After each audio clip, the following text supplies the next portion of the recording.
Good morning and welcome back to the trailer park. I am Chanda-Masta and this is your midweek recap.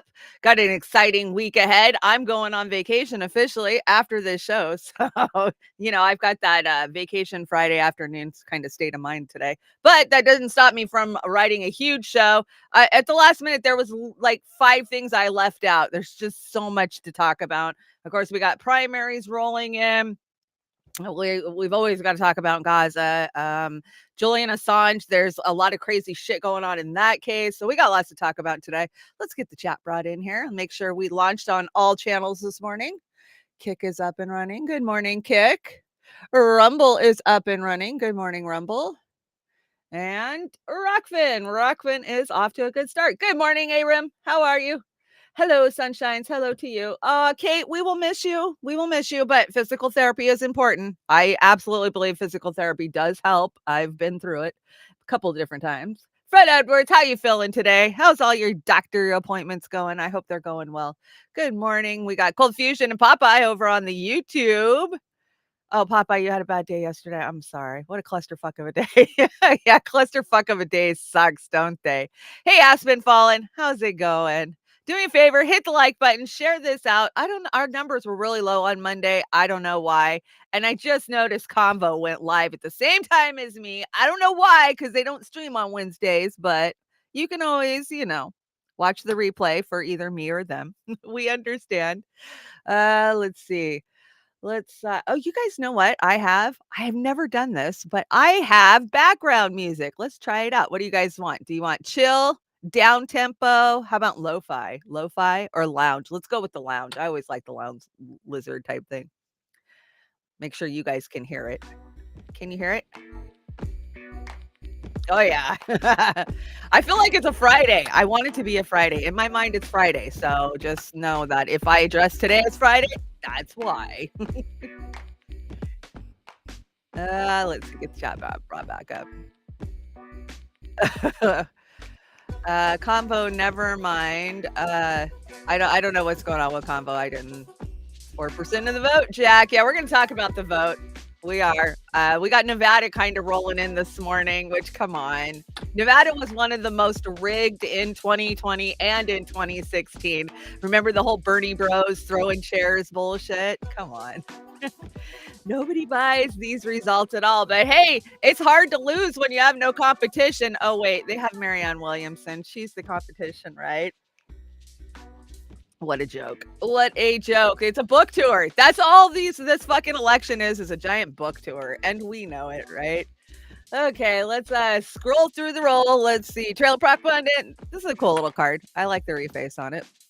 Fair use. We are on YouTube this morning. I am just giving you my criticisms and comments, and I merely scratch the surface on these topics. So if you're interested in anything I talk about, please go out there, do your own research. I promise the truth is out there. If you find it, you will be a crazy conspiracy theorist. So just know. Let's see. Like I said, I'm getting ready to take off. I'm leaving for Seattle Friday morning. Thanks to you amazing, beautiful people. I'm going to see Jimmy Dore and get some of the networking in. Super excited for that. Not sure I'll get a chance to talk to Jimmy unless I grease his tour manager's mom or something. I don't know, but I'm going to do my best. You guys know I will. Absolutely. I'm just happy to be there. So that I'm super excited about. But if you still want to help me out, I could really use some extra funds, man. This is going to be a tight trip. So there is my PayPal. And of course, all the donation links are in the description box below. There's lots of ways you can help me. Cash App, PayPal. I have all the traditional ones down there. And make sure you're hitting the link tree because then you can keep up with what Roar is doing. Because Roar just hit 15K. I'm super excited about it. 15K over on the Rokfin. Yay! This just it makes me happy, but it kind of bums me out too, because if we were allowed to grow on the other platforms, I know what we would be double where we are on Rokfin, because Rokfin's really not that big of a platform. I mean, when you think about how many content creators are actually over there, it's really not that big of a platform. So, hey, Steve, good to see you. Good to see you. Oh, I should probably bring that chat up. There we go. Corky82 is hanging out. Good morning. Good day. wherever it is. Salty stopping by. Hey, Salty, what's up? Heard you been gaming out with Cold Fusion. That's cool. I'm glad to see the crossover of the communities. That's what it's about. Um, you know, the more as we get into what we're facing in the future, we've heard Whitney Webb say it for many years. We've heard Ryan Christian say it. It's time for us to build these parallel entities outside of this system, whether it be barter systems, whether it be crypto. And, there's so many ways that we can get away from this centralization. And I want to start focusing a little more on things we can do in the future, right? And building up these communities. Our communities are so important. And I've learned that so much over the last 10 years, just how important having a community to fall back on is. So I want to do that. Of course, you got to join the Discord if you want to be in the community. There's, let's see if I can get you a link real fast. I'll get you a link real fast. How do I do invite? Oh, I just had this yesterday. I forget now. Oh, here we go. Invite people. Set the link to never expire. There we go. And it is in the chat for y'all. Join the Discord. If you like the chats for Beauty and the Boomer and Trailer Park Pundit, you're gonna love the Discord. It's the same people, same vibe, same information, lots of information getting shared over there. So make sure you join the Discord. And that way you can stay in touch with us always. Good morning, Jilly Love 101. Well, I don't even think it's morning where you're at. Yeah, it is morning where you're at. Yeah, it's still morning. I don't know. I live globally, so my brain never knows what time it is. Okay, so yeah, if you haven't joined the Rokfin, go join the Rokfin. Make sure you follow Roar Media. Like I say all the time, I think Rokfin is one of the only true platforms left that hasn't been co-opted or isn't being revenue driven. And hey, Rokfin, I love you guys, but come on, you could do more to support your content creators. You really could. An email once every 2 or 3 months, that ain't cutting it. You need to be promoting those who are getting you clicks and getting people to come in and join your platform. So get on it, Rokfin. We love you. We just want you to succeed. That's all I'm saying. I ain't talking shit. Even though I'm kind of in a mood this morning. I got to tell you guys, kind of in a mood. Okay, so I wasn't going to start out the show with this, but we're going to start out with it. Let's go ahead and start out with Nancy Pelosi losing her ever-living shit on Medea Benjamin yesterday. I saw this within the first 2 minutes of it dropping, and I was dying. And so what do? I share it out, right? I got over 1,000 followers over on the Twitters, what do I always call it? Twack. And funny thing is, I'm so algorithmically shadow banned, nobody saw it. People kept sending it to me and tagging me in it. And I was like, guys, I shared this out 3 hours ago. Nobody sees my stuff. I'm so shadow banned. I hate it. I live in a box. Okay, let's hear it. Don't call us Russian apologists or Chinese apologists. You are an Israel apologist. You are an Israel apologist. Oh, she's mad. Are you going to vote no on the money? Are you going to vote no on the money? Profile. We Are you saw gonna that vote you no? hit $1 million Are you going to vote no on the money? Congratulations on making money on it. We're not Russian sponsored. We're not from China. We don't have headquarters in China. Our headquarters is right here in the United States. And we don't want you giving any more money to Israel. Our bridges are crumbling. We have San Francisco has so many problems. We need the money at home. Congresswoman, we need the money at home. Shame on you. Shame on you.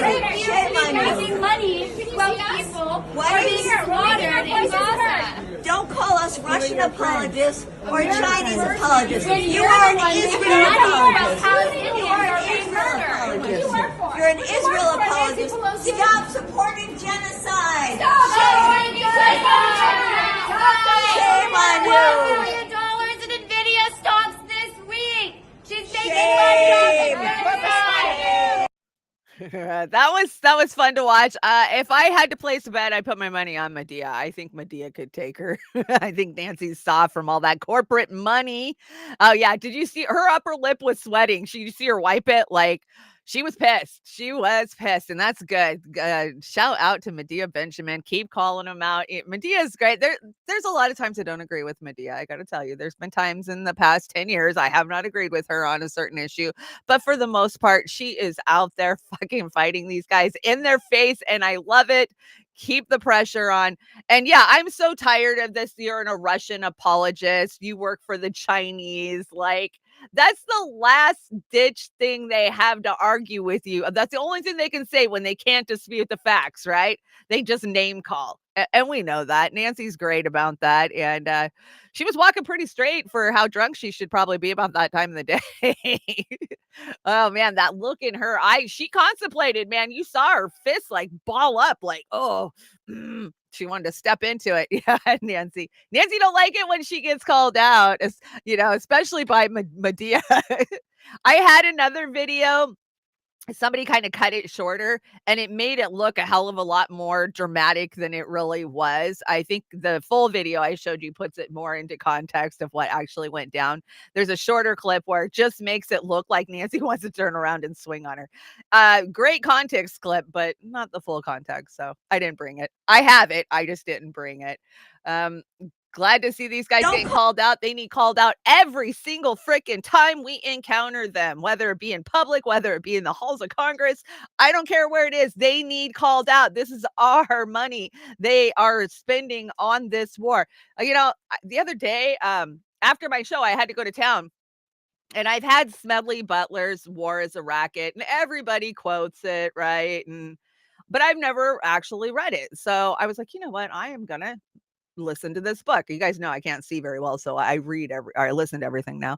Holy shit, my mind melted just in the first chapter. Like, I'm not even kidding. The amount of money that they made off of war just in World War I was mind-numbingly like they would go, some of these companies, like take Utah Leather, for instance, they posted $100,000 profit at the beginning of World War I. A year later, they were posting fucking millions. And that was in 1916 dollars. Can you imagine well, we know how much money has been taken out of our coffers for all of these bullshit wars over the last 20 years, especially in the last 5 years, right? So you can catch it on YouTube. There is an audio version of somebody reading Smedley Butler's book on YouTube if you want to check it out. It's only an hour long. Definitely worth the listen. I mean, I'd known about that book. I knew about all of his famous quotes, but to actually hear it, it just melted my freaking mind. I was like, holy shit. But we can't have anything nice at home. Our kids can't get an education. Public transit is a fucking joke. Our infrastructure is non-existent, falling apart. Whatever was built in the 50s is what you have now, right? Remember back in during Bernie's days, 2016, 2017, we were getting those infrastructure credit card or report cards on how the infrastructure around the country is. And like 95% of all of our fucking bridges get a D-. Like, and we didn't think to replace any of this. We still don't want to replace any of this. No, we need to send the money to Ukraine and to Israel. And, now they're sneaking a little money in for the border too, because, that's a problem since we fucked it up. It's so bad. It's so bad. Let's get going on this deck. So Biden said to have called Netanyahu a bad fucking guy. White House denies claim.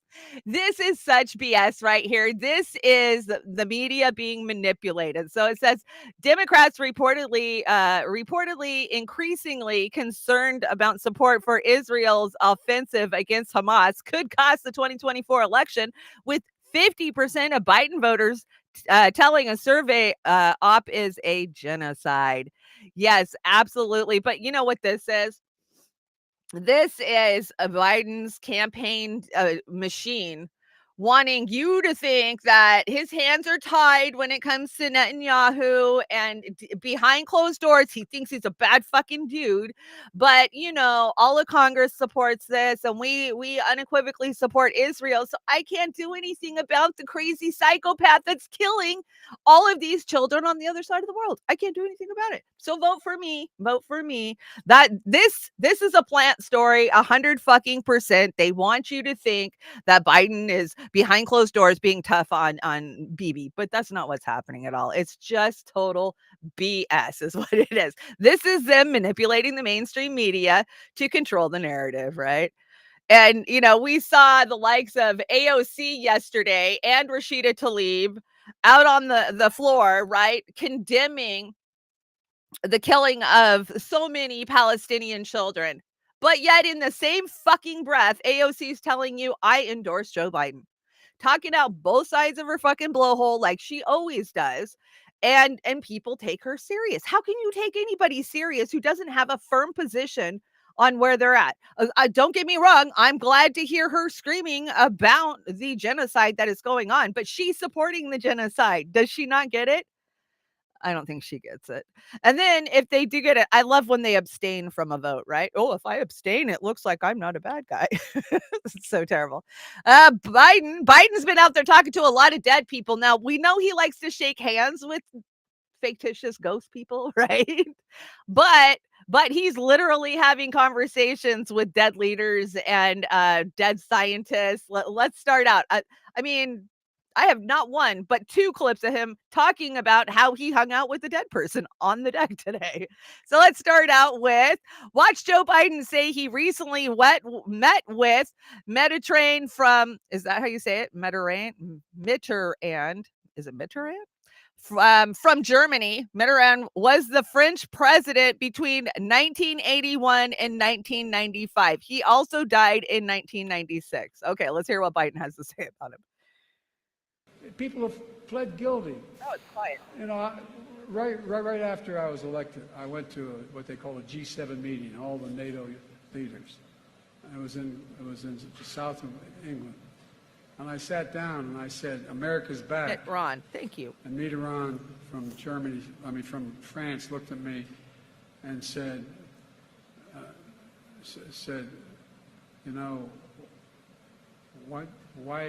long are you back for? And I looked at him. Back from what, the dead? And the Chancellor of Germany said, what would you say, Mr. President, if you picked up the paper tomorrow in the London Times, and the London Times said, 1,000 people break through the House of Commons, break down the doors, 2 bobbies are killed in order to stop the election of the Prime Minister. What would you say? I never thought about it from that perspective. What would we say if that happened in another democracy around the world? Okay, so like it's been said, this person, Mitterrand, that he had a conversation with had died in 1996. Now, does that mean that he never had a conversation with him? He probably did. I mean, Biden's been selling his soul since the 70s, right? So I would agree. But, I worked in Alzheimer's ward. You guys know this. I've worked in a couple of different, we call them memory care centers, but a couple of different Alzheimer's wards in my life. And I can actually see what he's doing here. So a lot of what he says is true, but taken out of context. Like he cherry picks things and he puts them together. And that is a sign of a late stage Alzheimer's. I'm sorry, it is. Anybody who's ever worked in that industry, you see it. You start to understand the patterns and where they're getting the information from. This is exactly what's going on with Biden. I swear it is. But wait, there's more. Yeah, there's always more. But I like this POTUS, piece of total useless shit. That's what POTUS means, right? Totally. God. But hey, let's elect him for 4 more because, he promised it was only going to be a 1-term president anyways, but here you go. So he also hung out with the inventor of insulin. Did you guys know this? He talked to him. That's just what he had to say. Come on. Here we go. And so what happened was we said, okay, you know how much it costs to make that insulin drug for diabetes? Cost. It was invented by a man who did not patent it because he wanted it available for everyone. I spoke to him, okay? And guess what? It cost $10 to make. $10 to make. And if you count packaging. Oh my God. Yeah, I talked to him. I mean, this is what he's saying is true. Absolutely. The guy who invented insulin did not want charged, didn't want to charge. He didn't want to get rich. He wanted to help society. And, ugh, Biden. He's such a co-opter. This is so funny. I love eagles. They are so majestic. Yeah. He would think that's an eagle. Yeah, sundowners. Sundowners doesn't have to start when the sun goes down. Basically, sundowners means that when they wake up, their brain's firing on all cylinders. But as the day goes on and they get tired, and let me tell you, their diet really, really reflects this too. Like my grandma, my grandma, in her final days when she was up in her 80s, if we fed her sugar or fast food anytime of the day, say noon, we went shopping and we stopped somewhere and she ate a burger or something, by that afternoon, she would be totally losing it. So sugar really affected her sundowners. And I'm not saying it affects everybody's, but you can notice it. It's visibly noticeable how sundowners is connected to a lot of the food we eat. They say a lot of this now is coming, a lot of the Alzheimer's, and it's coming from the amount of sugar and corn syrup that we have in all of our damn foods. It's everywhere, right?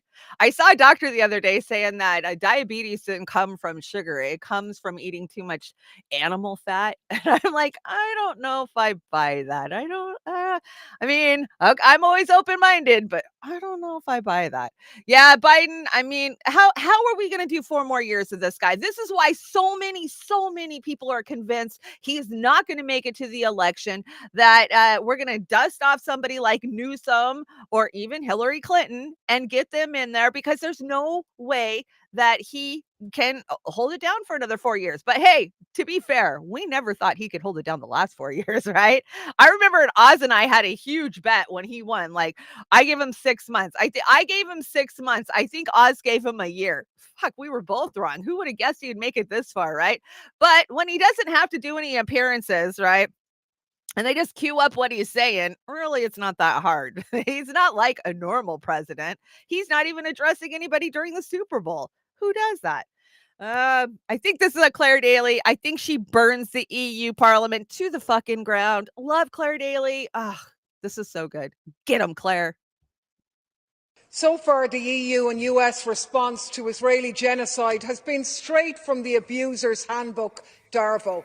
Deny, attack, reverse victim and offender, and if that doesn't work, sure, just change the subject. So as the genocide in Gaza continues, you want to talk about everything but Gaza. You refuse to put the item on an agenda stacked with every cliché imaginable, from Venezuela to Iran, with pride of place given to the old reliable Russian interference. So across the pond, Special Agent Nancy Pelosi gives the signal, branding Palestine protesters as Kremlin operatives, and like clockwork, the dark insinuations begin in Europe. Everyone can see what you're doing.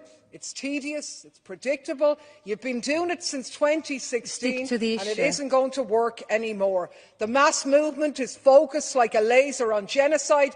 Everyone knows it's happening, and Europe is... They shut her freaking mic off. I'm sorry, this is a debate with a title, and so you should stick to the issue. Thank you. F that bitch. F that bitch. Oh my gosh. They shut her mic off and they kept saying, stick to the issue, stick to the issue. There is only one issue when there's hundreds of tens of thousands of children being freaking slaughtered. There's only one issue. This is just, doesn't it infuriate you? It does me. Like, you go, Claire. And you know what? I think when they shut her mic off, it just fires her up all the freaking more. And she is a true warrior for the people. We know that. We know that because that's why we bring Claire all the time.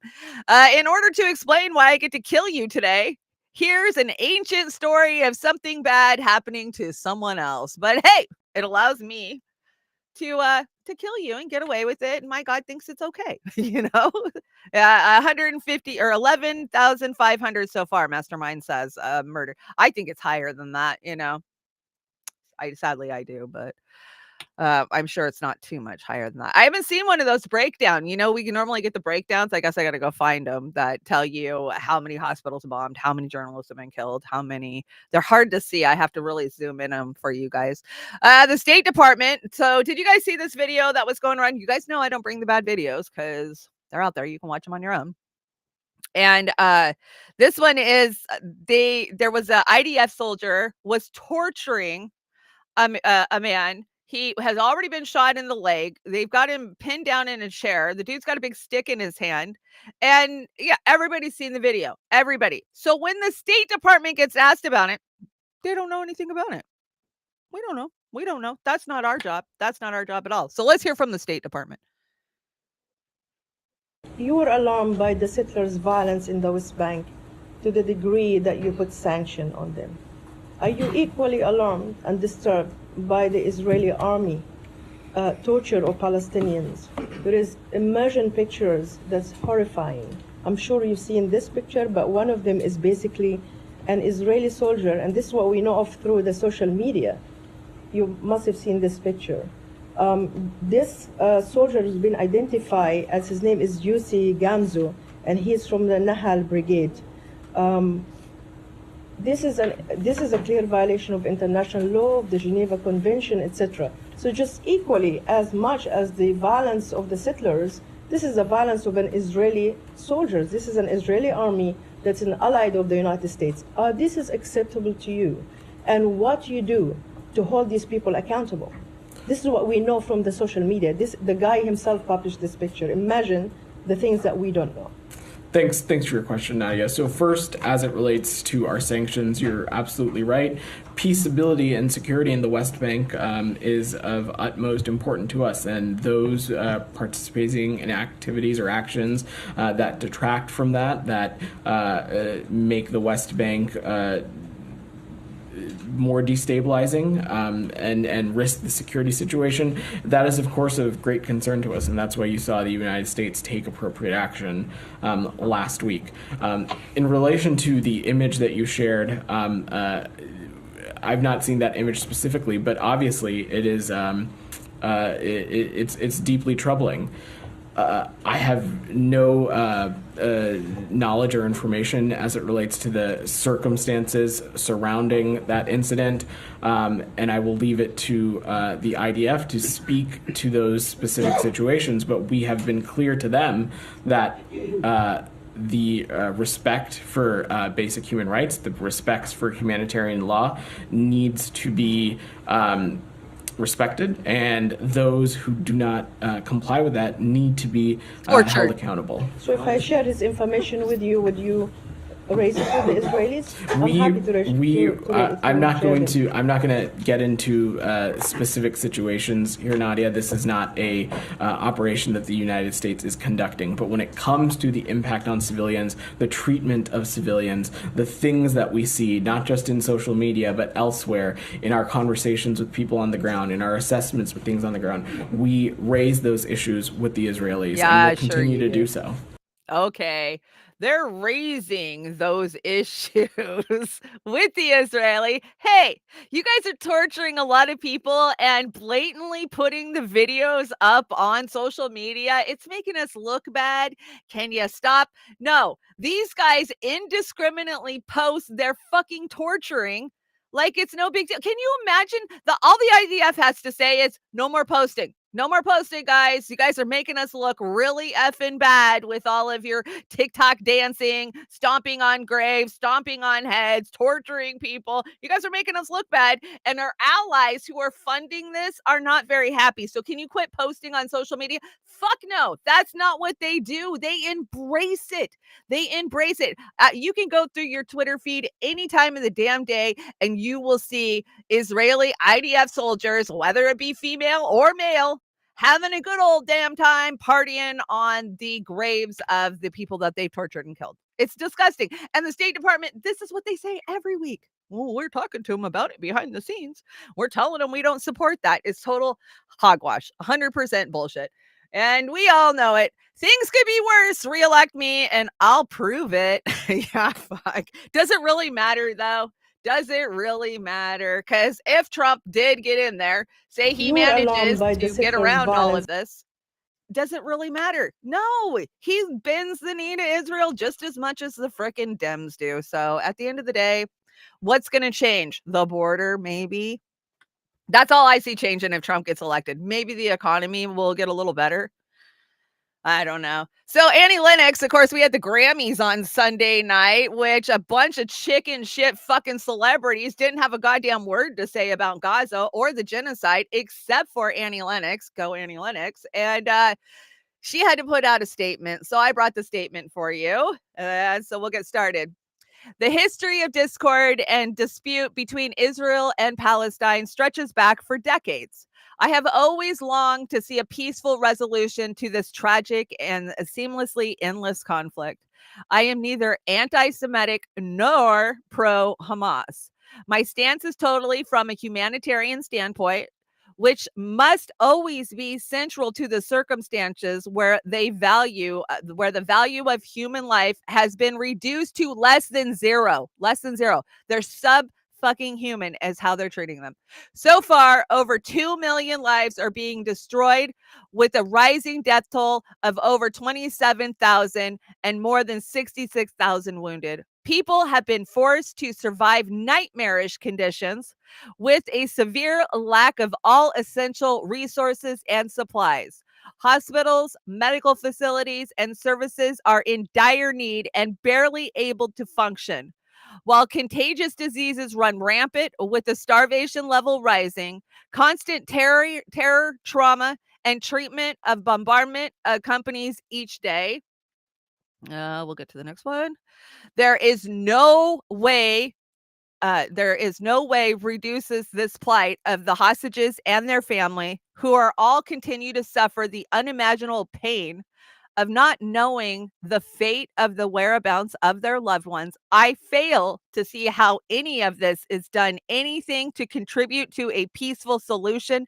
I am heartbroken for everyone who has been victimized by this ever unfolding tragedy. Annie Lennox. Yeah, she summed it up perfect. I am not pro Hamas. I am not anti-Semite. I am a fucking humanitarian who sees children and civilians and innocents being freaking slaughtered.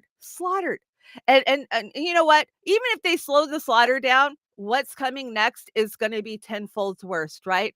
We got all the contagious diseases, cholera, and all of the things that are going to wreak havoc. We got starvation, right? Worse than what we did to Yemen. Let's not forget about what we've been fucking doing to Yemen and Syria for the last 8 goddamn years and starving their children. Hey, let's starve these ones out too after we just mutilate them. And it's going to get much worse. The humanitarian crisis, and we're gonna talk about UNRWA, right? And the only Palestinian aid that's getting in there is being cut off. This is just, can we get any more evil? That's what I want to know. Can we get any more evil? But everybody wants to talk about Tucker interviewing Putin. So let's talk about Tucker interviewing Putin, because they want to slap sanctions on Tucker for this shit. So Tucker's video, his interview with Putin, is gonna drop tomorrow. From what I understand, this is what Tucker has said. You'll have to go to tuckercarlson.com to watch it, which I've been keeping an eye on his website. He hasn't dropped it yet. They're saying tomorrow. As soon as it does drop, you guys can check my X feed. It'll be out there. But let's just hear a little bit from Tucker and what he has to say about why he decided to go to Moscow and interview the world's most evil villain, Vladimir Putin. We're in Moscow tonight. We're here to interview the president of Russia, Vladimir Putin. We'll be doing that soon. There are risks to conducting an interview like this, obviously, so we thought about it carefully over many months. Here's why we're doing it. First, because it's our job. We're in journalism. Our duty is to inform people. 2 years into a war that's reshaping the entire world, most Americans are not informed. They have no real idea what's happening in this region, here in Russia or 600 miles away in Ukraine. But they should know. They're paying for much of it in ways they might not fully yet perceive.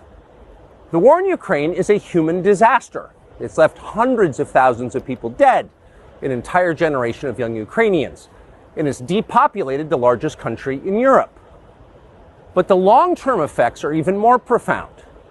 This war has utterly reshaped the global military and trade alliances, and the sanctions that followed have as well. And in total, they have upended the world economy.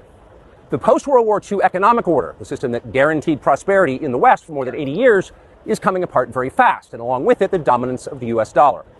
These are not small changes. They are history-altering developments. They will define the lives of our grandchildren. Most of the world understands this perfectly well. They can see it. Ask anyone in Asia or the Middle East what the future looks like. And yet the populations of the English-speaking countries seem mostly unaware. They think that nothing has really changed. And they think that because no one has told them the truth. Yep. Their media outlets are corrupt. They lie to their readers and viewers. And they do that mostly by omission. For example, since the day the war in Ukraine began, American media outlets have spoken to scores of people from Ukraine, and they have done scores of interviews with Ukrainian President Zelensky. We ourselves have put in a request for an interview with Zelensky, and we hope he accepts. But the interviews he's already done in the United States are not traditional interviews. They are fawning pep sessions specifically designed to amplify Zelensky's demand that the U.S. enter more deeply into a war in Eastern Europe and pay for it. That is not journalism. It is government propaganda. Propaganda of the ugliest kind, the kind that kills people. At the same time, our politicians and media outlets have been doing this, promoting a foreign leader like he's a new consumer brand.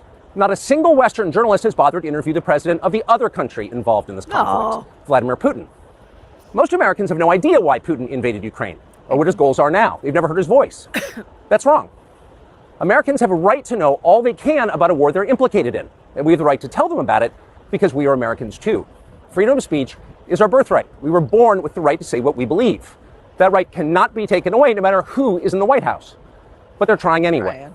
Almost 3 years ago, the Biden administration illegally spied on our text messages and then leaked the contents to their servants in the news media. They did this in order to stop a Putin interview that we were planning. Last month, we're pretty certain they did exactly the same thing once again. But this time, we came to Moscow anyway. We are not here because we love Vladimir Putin. We are here because we love the United States, and we want it to remain prosperous and free. We paid for this trip ourselves. We took no money from any government or group. Nor are we charging people to see the interview. It is not behind a paywall. Smart. Anyone can watch the entire thing, shot live to tape and unedited, on our website, tuckercarlson.com. Elon Musk, to his great credit, has promised not to suppress or block this interview. Okay, I'm done. I'm not going to listen to him lick Elon's ass. That's just gross. I am glad that Tucker went and had a conversation with Putin. Of course, we are excited to hear what Putin had to say. For those of us who understand why the Ukrainian conflict happened and why Putin did what he did, it'll be nice to hear Putin's perspective of where he thinks that they are at right now. Because if you're paying attention, Russia seems to be kicking the shit out of Ukraine. You know, we've talked about it many, many times. They are down to putting whole troops of women out there while the men fled Ukraine and they're hiding in other countries. Like we've seen the Down syndrome, soldiers that they put in the trenches. It is so terrible. But definitely go follow. If you guys want good information on what's going on in the Ukraine, go follow Garland Nixon. Garland Nixon and Scott Ritter, they do a podcast at least once a week. Scott Ritter, you can find him all over the place. He just did an interview with Judge Napolitano, and he did a great, they really break it down. That's who you need to be listening to for real-time information on what's going on in Russia. If you really want to know. Yeah, I love the Russia. We've had that since like 2016, man. That is an old ass meme. And I thought I saw grandma got Swanson's Dinners gave my grandma Alzheimer's. I'll believe it. They do say eating out of aluminum puts holes in your brain. So yeah, I believe that. Right? It was the 80s where they discovered that, hey, eating out of aluminum is probably not a good idea. I don't know, but we still do it, right? Glenn Greenwald, this guy, he's a comic genius. Can I tell you? Glenn Greenwald is a comic genius, and nobody recognizes that. We love him for his great journalism, but this guy has me cracking up all the damn time. Check this out. This is system update, and Glenn's going to break down just how terrible what Tucker is doing is, because, hey, can't be doing real journalism. There's a very serious and very grave scandal unfolding in American journalism. Viewers should be warned that some of the details are very disturbing, at least for those of you who have ethical codes. Over the weekend, it was discovered that the lifelong American journalist Tucker Carlson was physically present in Moscow, which is located in Russia. Not only that, but he was caught red-handed appearing in person at the Bolshoi Ballet, the home of some of the most barbaric human rights abuses known anywhere on the planet. It's known as Moscow's Gulag. And if that weren't bad enough, and really, how could it get any worse? Rumors were circulating that one of the reasons Carlson traveled to Russia is because he intends to do something that no genuine journalist would ever do. It was rumored that he might be conducting an interview with the head of state of this foreign country so that he can ask questions of that leader and allow Americans and others to hear his responses. It's nothing short of stomach-turning. The liberal sector of our political and media class handled the news with the scorn it deserved, but also very soberly in such a restrained way that Tucker Carlson is a traitor to America, that he committed treason because of this visit was a virtual consensus among liberals and neocons. Even though the U.S. is not at war with the country he got caught visiting. Some actually called for him to be stripped of his citizenship, or at least denied the most basic right of American citizenship, the ability to be let back into the country upon his return. And some viral tweets even suggested that by going to Russia, Carlson, in light of his opposition to U.S. financing of the war in Ukraine, is now a legitimate military target of the Ukrainian military, arguing he should be murdered. All of this, needless to say, says far more about the McCarthyite state of liberal discourse and the base authoritarianism of the elite liberal mind than it does about Carlson. And that's why we think it's so worth reviewing what is happening here. Yes, absolutely. And I love this. Tucker is conducting a symphony of, crying shit libs. They're very upset. How dare you, Tucker? How dare you? If you're paying attention to what's going on in the Ukraine, here's the thing. Zelensky doesn't really have a stronghold over his government or his military. They have lost confidence in him. And there's a pretty high up general who they really want to back and they want to support. They want to see Zelensky get the hell out of there, and they want to push this general forward. And Victoria Nuland had to fly over there and be like, no, Zelensky's our puppet. We are not getting a new puppet. Like, we don't care what your people want or the confidence that they have in you versus the lack of confidence they have in Zelensky. No. That's not how this works. We gave you all that money. We laundered all that money through here, and you're going to do what we say. So that's where we are definitely at. Somebody got a undercover video of Tucker while he was in Moscow. So Tucker Carlson is stopped in Moscow and praised by a local timely response that he's merely in town to look around, says maybe he will interview Putin. The FBI needs to be all over this POS. Oh, come on. Seriously? Yeah, they want to send the FBI to kick in his door because he's doing his job. Меня зовут Алексей. Мне нравится то, что вы делаете. Вы лучший журналист в США. Я живу в Москве. Я люблю этот город. Он красивый.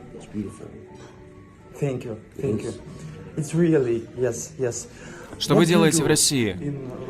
Хотел на нее посмотреть. Я так много читал о ней.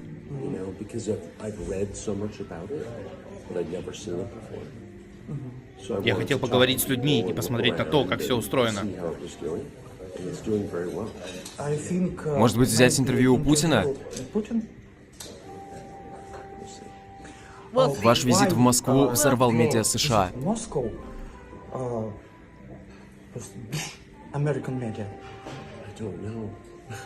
Я не знаю. Они сумасшедшие. Реально сумасшедшие. That was a good little. I like these little memes we got here. Open up, FBI. Yeah. I really hope that Tucker got a few more interviews while he's in Russia. Because come on, we got some friends and fams there he could talk to. Let's start out with Tara Reid. I know Tucker's interviewed Tara Reid before, but not since she's been in Moscow. So I hope he swung by and saw her. And Edward Snowden. How great would it be if he came back with the Edward Snowden interview too? You only get to Moscow once, Tucker. I hope you're knocking out all those possible interviews that you could get, right? So this didn't stop the mainstream shithead media from losing their ever-living shit. And that includes one of our famous favorite former speakers, and that would be Jen Psaki, because she's got her shit lib show. What is it, on CNN or is it on MSNBS? I don't know because I never watch it. But yeah, she has some very concerning things to say about Tucker. It might be worth asking yourself, since it is getting pretty serious, what is this really about? Why do I hate Putin so much? Has Putin ever called me a racist? Has he threatened to get me fired for disagreeing with him? So why does permanent Washington hate him so much? If you've been watching the news, you know that Putin is having a border dispute with a nation called Ukraine. Border dispute is certainly one way to characterize a major military invasion. Of course, Carlson is now just another far-right conspiracy peddler with a show on the internet. He's no longer on Fox, as we all know. And he's apparently been spending the last few days in Moscow for some reason. Who knows? We don't know why. He has to stay relevant somehow, so I guess we'll learn in the coming days. Maybe. She's the only one who's not relevant. She needs to figure out a way to stay relevant. And apparently talking about Tucker is how she's going to do that. So gross. Just go away. Yeah, I love we've got a Trump son here saying, Jen Psaki told me it, so it must be true. Yeah. Jen. Oh my God. Could you imagine if we got her back? Who do you think will be in the next speaker or be the next press secretary for Biden? You think they're going to stick with Jean-Pierre? If he wins, oh God, I hope not. It might be worth I'm tired of these clipping twice. Let's see. I thought I had one more about the sanctions. Oh, I guess I didn't add it. So yeah, they want to place sanctions on Tucker for this shit. Like, Europe wants to ban travel. Like, he's not allowed to travel to Europe anymore because he went and talked to Putin. That's how insane the world we're living in is. And it all started with fucking Julian Assange, right? That's the way I look at it. So once they came for one journalist, they could come for all journalists. And yeah, they're coming for him. So there's so much talk about Russian propaganda. I thought I'd bring you guys some. And you can call this Russian propaganda or you can just call it truth one way or another. But let's watch it. Как я давно хотел это сделать. В Америку летите? Да, переезжаем. Америка самая свободная страна. Страна возможностей. А вы с мужем летите? Да, мы вместе. Он сейчас подойдет. А вот и мой муж. Знакомьтесь. Эмили.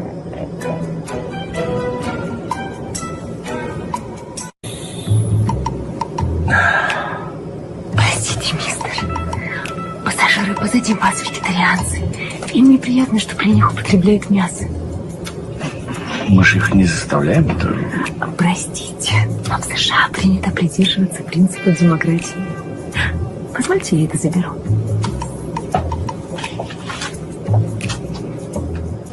Парень, тут очередь в туалет. What do you want? В очередь, говорю, встань в туалет. I want to go to the toilet. Простите, мистер, что случилось? Да вот парень без очереди лезет тут. И что? Вы не хотите его пропустить? Я? Конечно, конечно. Его надо пропустить. Мы подождем. Его народ долгие годы терпел притеснение белых. Мы перед теми афроамериканцами в долгу. Простите нас, сэр. Прошу вас.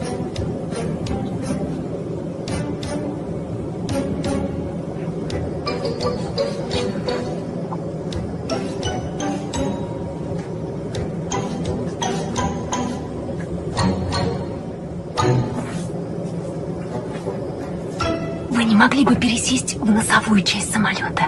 В смысле, я один? Нет, вы все трое. Зачем? Там сзади пара, они child-free. Дело в том, что ваш сын попадает в поле их зрения, и это вызывает у них дискомфорт. Прости, матушка Россия! Мы возвращаемся! There you are, Russian propaganda. But is it really propaganda when they're making fun of how over woke we are? Because we really are over woke as a country. We all know it. I just find it funny. People are like, oh my God, that's Russian propaganda. How dare you share that? I kind of doubt that they put that out, but it's funny. It is funny at the end of the day. Sabby says, we got a Sabby says, breaking news, Professor David Miller just won his discrimination case.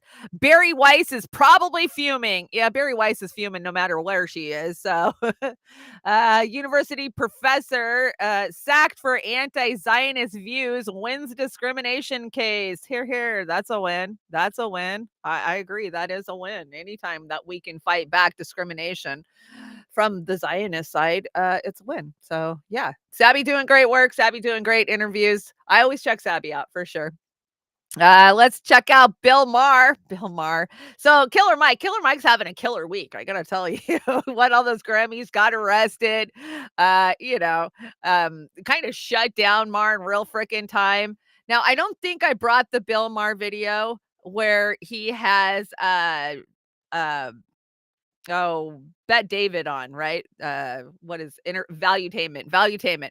And value, is this the one? I don't think this is it. One where he tries to get him to say that Gavin Newsom is amazing. I thought this was the Killer Mike one. We'll see which one it is.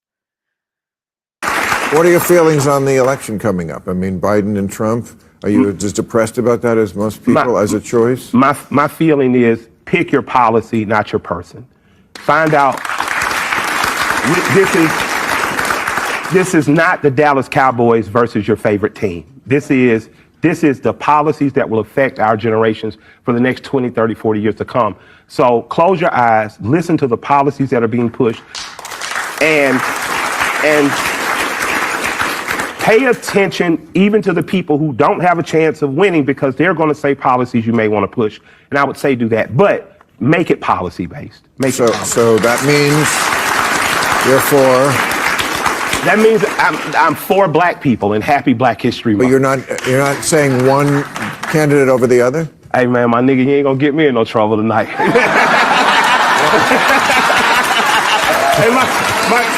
no, that's your job with me, to get me in trouble. My grandfather gave me some stellar advice sometimes. He said, son, sometimes you just gotta know to stay out of white folks' business. And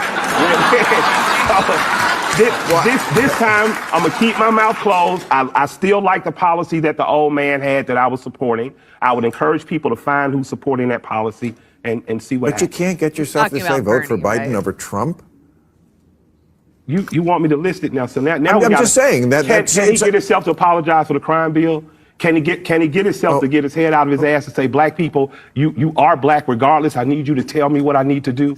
Can he pick a coalition of former people who are affected by drug laws, street gangs, recidivism and crime, and say, I need you as a board to advise me how to fix federal prisons? If he can do that, absolutely I can. So my challenge is out. All right. Yeah. Okay, so that wasn't what I thought it was. There was a couple of different Maher clips this week, and maybe the Patrick Bet David did make it onto the deck. We'll see. There's 80 slides on here, so you never know. Maybe it's coming up. But what a gross, slimy piece of shit Bill Maher is. We point it out every damn time he steps in it, which is very often. And yeah, he's just trying to that gotcha moment, right? Like, oh, I'm gonna put Killer Mike on the spot, and he's gonna have to say that he don't like Biden, therefore he's a Trump supporter. Right. And yeah, no, he ain't playing his game. Mike don't play that way. So yeah. And that's why he got arrested. I'm not sure why he got arrested. I haven't had time to look into it. You guys tell me. I don't think that's what he got arrested for, right? I'm sure it was for some political statement that he made. That's the way it always is. And hopefully we'll come across that other clip, because that was the really freaking good one where he's got Bet David on, and he says, oh, I love Gavin Newsom. I want them to dust off Gavin Newsom and put him in the race for Biden. And Bet David goes, why? What has Gavin Newsom ever done? Like, and Maher cannot come up with one goddamn reason why he likes him, right? He just likes him because he's a boutique left and he's told that's the good guy and that's who you're supposed to support. And it's so plain as day. I will find you guys. Yeah, he did crush him. It was such a good crush that I actually went and watched the PBD podcast yesterday just to hear them talking about it. Because yeah, it's worth it if you haven't seen the clip yet. I can't bring every clip, Icy. Let's see. Breaking. Nicaragua is taking Germany, the United Kingdom, and the Netherlands and Canada to the ICJ for their complicity in the genocide against the Palestinian people in Gaza. Okay, that's cool. I'm glad, but where the fuck is the United States in there? We are the ones that are funding this shit. So why would we not be held to account? Nicaragua, what are you doing? Go after us too. I love it, but come on, some accountability for the United States and the fact that we're funding this shit. That's all we're asking for. I'm glad, but it kind of makes me sad, right? Not to see the United States being held to account for what they're doing. Hold them on to the account. Killer Mike got into an alteration at the Grammys. That's why he was arrested. Pittsburgh Duke 87. With who? With who? With who? With who? Oh, I hope it was somebody good. I hope it was some shit Libby idiot. Yeah, I applaud Nicaragua for this. I'm glad to see another ICJ, filing. But come on, add the United States in there. Why is the United States not in there? This is just a funny little remix I thought I'd bring you. I don't even know what it's called. It's like a music remix, so check it out.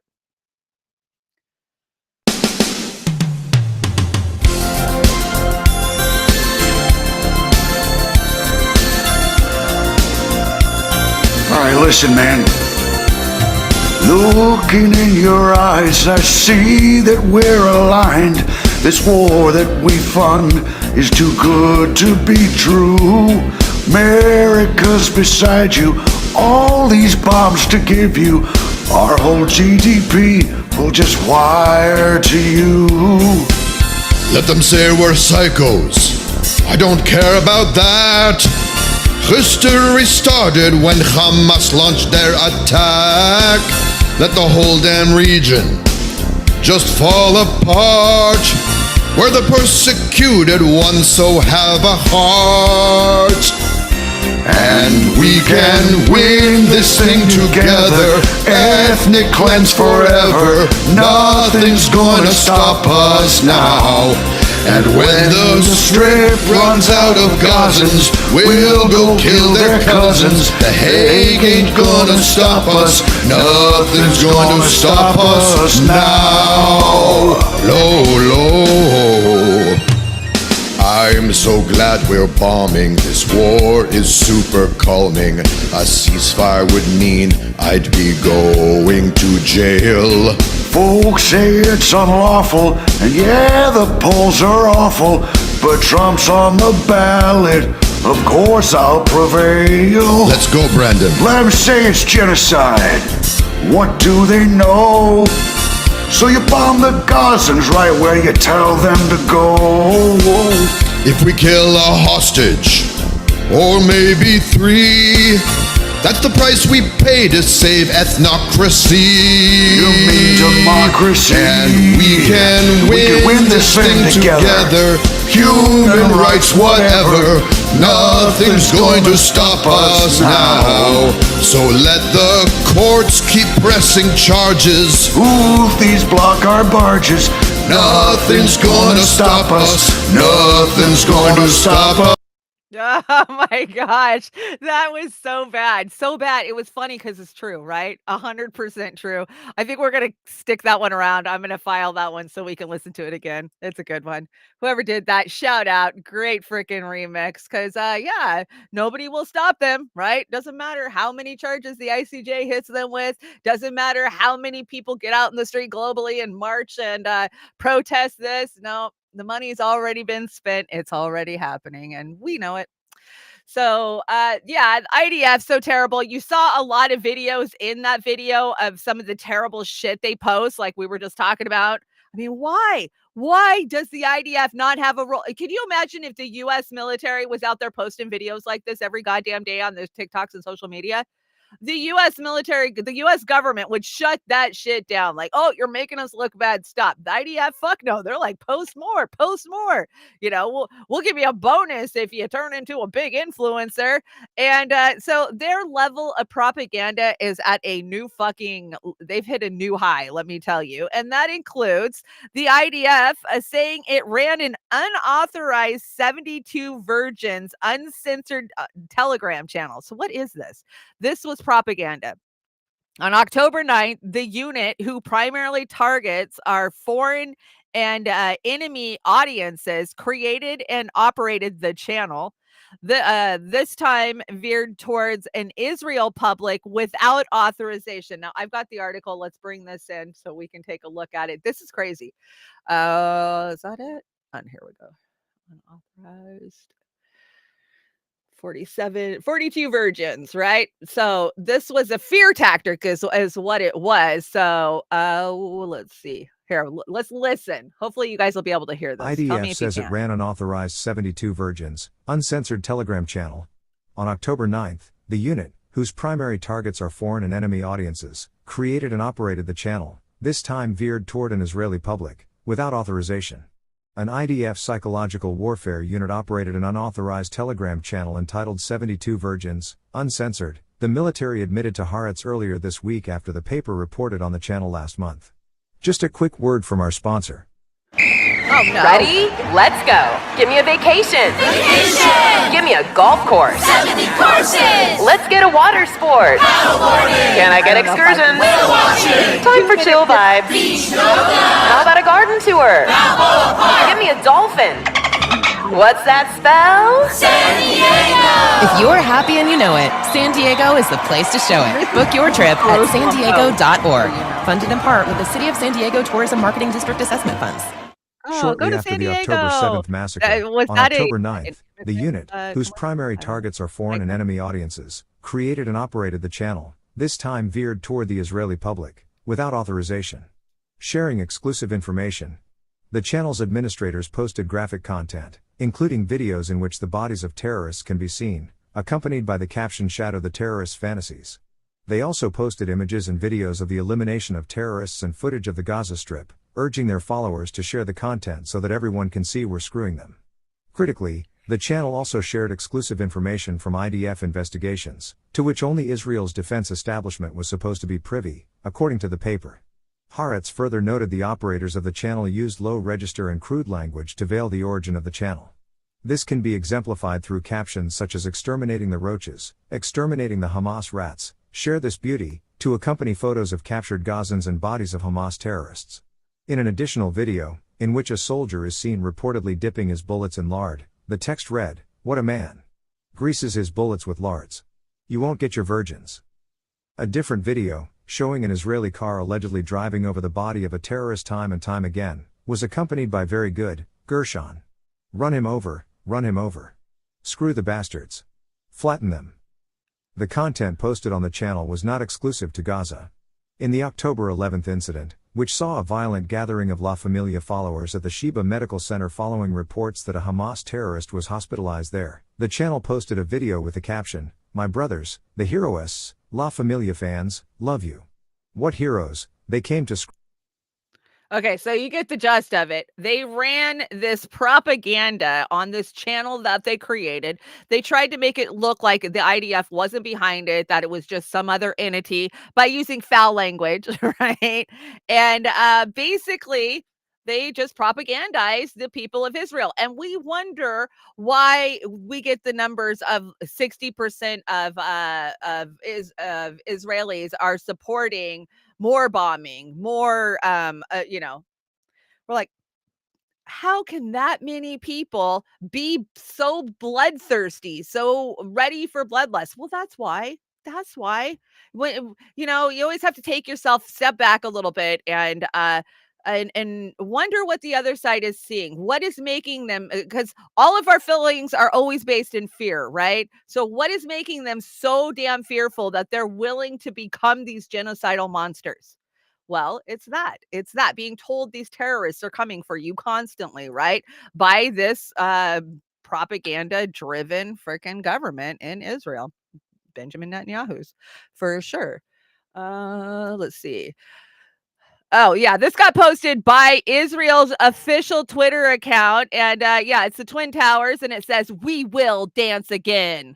I don't know how to take this. Like, if you take this with the thought that Israel attacked us 9/11, which you're not allowed to say, that's conspiracy. Oh my God, that's a conspiracy. They were not behind any of 9/11. But if they were, "We will dance again" has a whole totally different meaning, right? And Slow News Day, Steve says, "Yeah, we remember the last time y'all were dancing." Yeah, we do. We remember. How gross. This is just more fear mongering, right? Be scared, America, because they're coming for you. We told you. We told you they're coming for you. They're coming for you. It's so absolutely gross. I thought I saw a comment in here I wanted to read.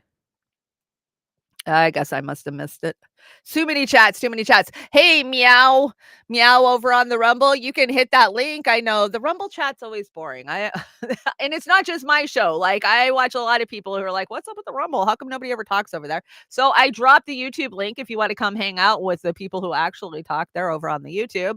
And shout out to the Rokfin. I see Osama number 5 has joined us along with Lynn and Gregory Walker. Good to see you all. Happy day. Who else is over here? Fred, Gregory. Did I get everybody who's hanging out on the Romo? Good to see you. Rumo. Is it Rumo? You guys know I don't have my glasses on. Zoxo Voxo Vix is hanging out over there too. Good to see the Rokfin's building. Good to see. Thank you, guys. I brought you Richie Medhurst because God, Richie does a great job. When Richie is on. And he brought a compilation video yesterday, 20-minute of some of the worst atrocities that the IDF is doing. And I just brought you one clip out of it. This shit is batshit crazy, let me tell you. So the context is they have got a bunch of, I'm going to call them hostages. They're going to call them capturees or whatever, right? And they've got them all on a bus. And they're making them repeat terrible shit. Like, that goes against their religion at the end of the day. But just listen to it for yourself. Richie Medhurst. Love me some Richie Medhurst. Here's another one where there's a bus full of prisoners. They're blindfolded, which, again, is not allowed. And then they're saying crime that the... Well, you read the subtitles. אנחנו רוצים לאחל למשפחת אזולאי המון אהבה והצלחה גדולה.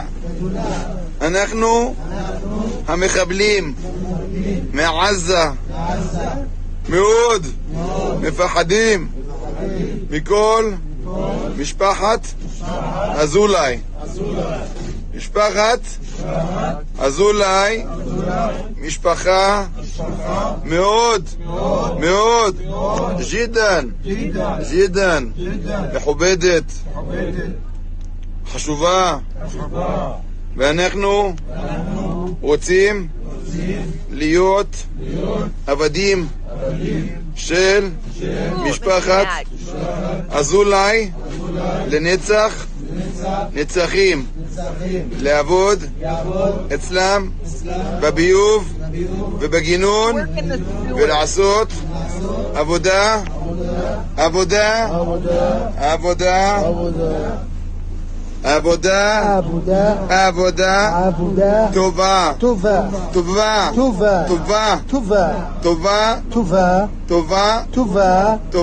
טובה מאוד.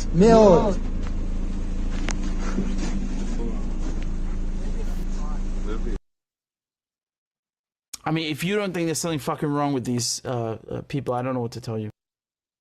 I don't know what to fucking tell you either if you think that this is okay. This is a fucking war crime. It is disgusting. It is up there with the level of World War II torturing of the fucking Jews. And they're the ones doing it to make these people recite that they're going to be your slaves forever and that they're going to be cleaning your sewers. And that was just one video. I'm telling you, go watch Richie Medhurst. He does a great job of compiling all the videos together. All of these damn war crimes, they're right before our eyes. We see them. How fucking sick was that? That was sick, guys. That was so sick. It pissed me off. It hurts my stomach. Like, who does this to other human beings? And then to make them say shit that goes against their own fucking religion. So terrible. So terrible. I'm trying to remember what this was. State Department, after shown the photo of the IDF soldier torturing the naked Palestinian man. Yeah, we already talked about that. I'll leave it to the IDF to speak to those specific situations, but we continue to raise them concerns. Oh yeah, we already talked about this and made it on the deck twice. So Anthony's a war criminal. Yes, he absolutely is. I don't know if I put this on the deck or not. I don't think Oz put anything on the deck today. So maybe I was just stoned and put it on there twice. You never know. Answering a question about the U.S. position on UNRWA, as reporters revealed that there is no evidence of Israel's claims against the agency, White House Press Secretary Karine Jean-Pierre says that the U.S. will continue to cut funding and that there is no denying that UNRWA does critical life-saving work. What the actual fuck? So UNRWA, if you don't know, we've talked about it a couple of times in the last week or two, is one of the only humanitarian aid, groups that is actually getting into Palestine. They're actually bringing food and water and medicine in. They're one of the only ones who can. They have about 13,000 people that work for them. Now, remember, UNRWA is under the UN. Right? And so in the last week, we saw Israel trying to say that they've been infiltrated by Hamas and that didn't the article we read say thousands of them were involved in the October 7th attack? Well, now we're hearing that there was like 9 of them. Now, mind you, Israel is the security firm that clears all these people to even work for UNRWA. So how did they not know that some of these guys will infiltrators? I question. But this is in fucking saying that we are cutting aid and funding to the only group that is actually managing to get humanitarian aid in there.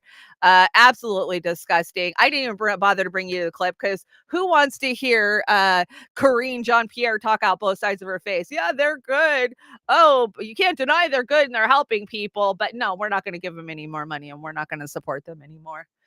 Bad news for Anthony Blinken. He is too nice to be the Secretary of State. Oh, look at that.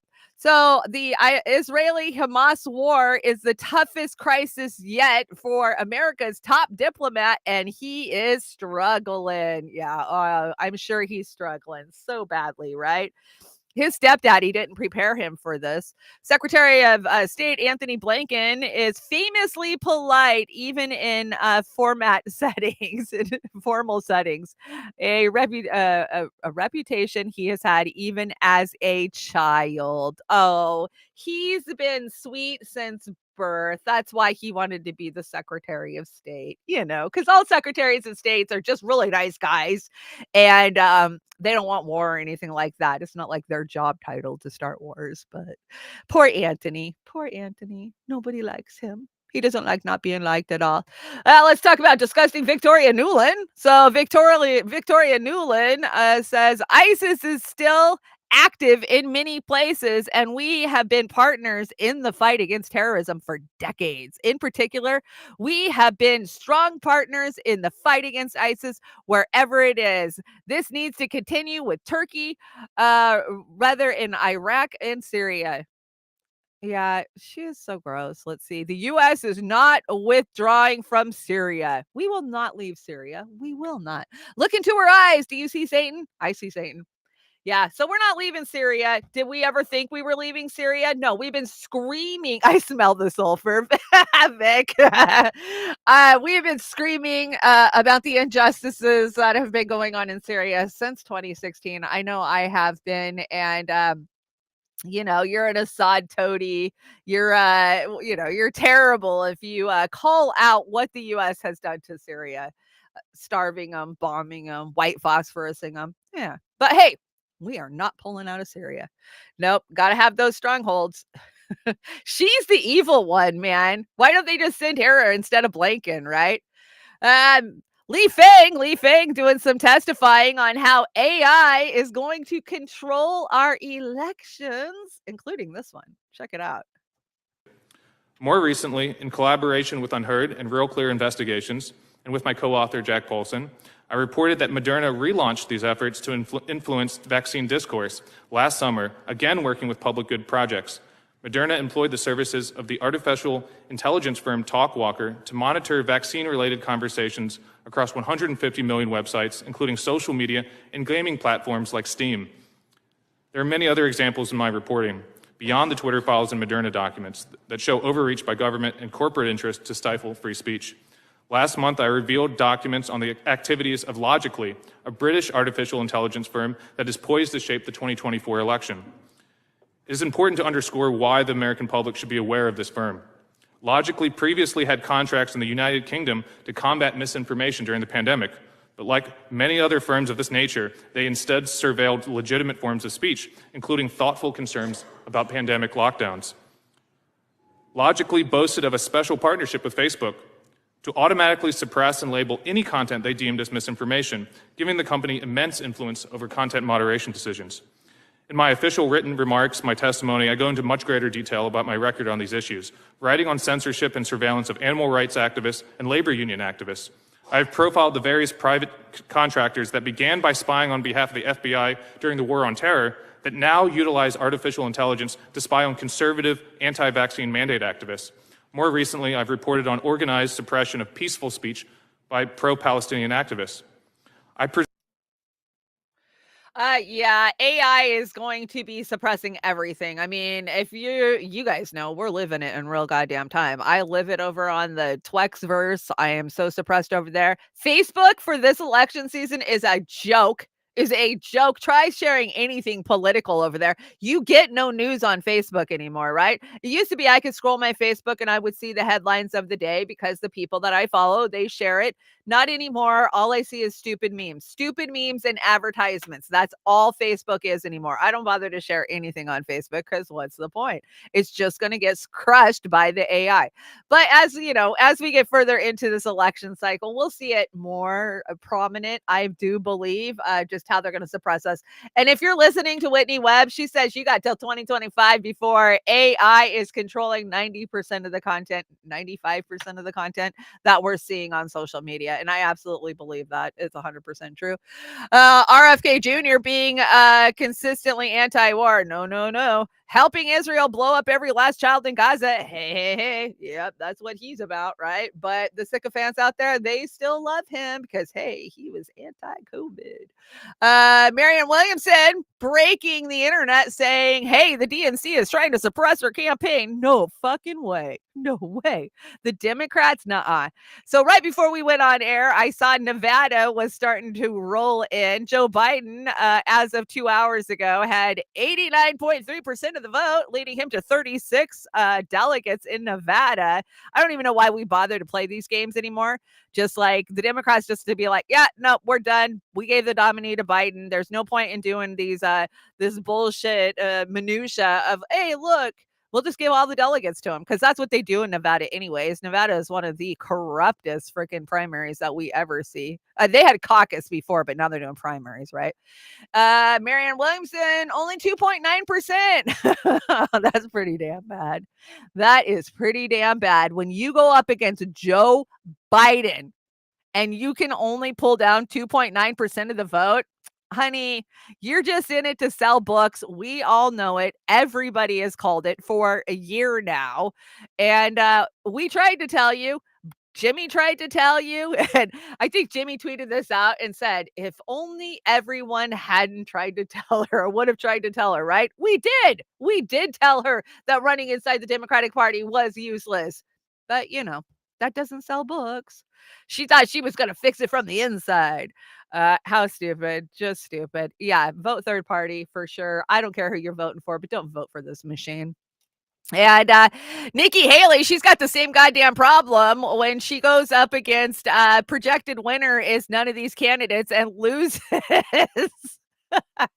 Look at that. None of these candidates got double plus the votes that she did in Nevada. Oh, it's just gross. She's just selling books too. Come on. She's never going to be embraced by the GOP. Never. She didn't toe the line on a lot of things, right? Because she wants to be the establishment candidate for the Uniparty. That means both Dems and Republicans. But hey, if she just holds on long enough for Trump to get knocked the fuck out, then maybe she will. Yeah. That's just sick and gross. Oh, I did. It's not there. Okay, hold on. I did have the Bet David. I got to go find the video though. It's just there and the video hasn't been added, but I'm sure I have the video. I just got to go look for it. Come on, Bet David. Where are you? Yeah, I got it. Okay. Let me share it. I knew I had that video somewhere on the deck. I should have probably put them together. I didn't realize I had 2 Bill Maher clips on the damn deck. Bill Maher, just shut up and go away. Okay, here we go. This is funny shit. Okay, so this is the one where he's so in love with Gavin Newsom and he gets called out for it. Do you like Newsom? How do you feel about Newsom? Had him on my show Friday. I saw that. And I First of all, I love him. You just like a guy or you don't. I've known him for a long time. He's done my show for a long time. Do I love everything he does as the governor of California? No, I don't. I wouldn't say I'm undertaxed. Yeah, it's all about money. I have issues with this state. He's a guy. One reason I want him to run for president, well, is because he's obviously a winner. This guy could fucking do it. It's insane that we have the guy, but we can't run him because we have to tiptoe. Why is he a winner? That's what I want to know. Why is he a winner? Because he's got that ting freaking smile. Why is he a winner? What has he ever fucking done for the people of California that made him a winner? Okay, let's just go around Biden and define a winner. Well, he would win the election. Oh, so he would win the election. So he's a talented debater, speaker, communicator, deflector, and politician, and he's a smart guy. He's a smart, real guy with a pair of balls. Do I love everything? No, you never do with a politician. But first of all, I think if he ran for president, it'd be great because it would force him to move to the center. Now you're running not just in California. Whoa. I mean, this is California. It's weird. Are you a results-driven guy? No, I like to watch things fall apart. I mean, of course you wouldn't build a show that you build and win at the levels you won, for decades if you weren't results-driven, right? I mean, you're Bill Maher. What do you mean? What's the point about results? That's exactly where I'm going with you. So results-driven guy. Right. What areas has Newsom won in? You said he's a winner. Winner of the election. He could win the election. But based on what, though? Do you want results? Like, what has he done to California to say he's a winner? What? Oh God, I don't know. Don't ask me real questions. Bill, you're a smart. You know what? guy. He made it rain. Okay, dude.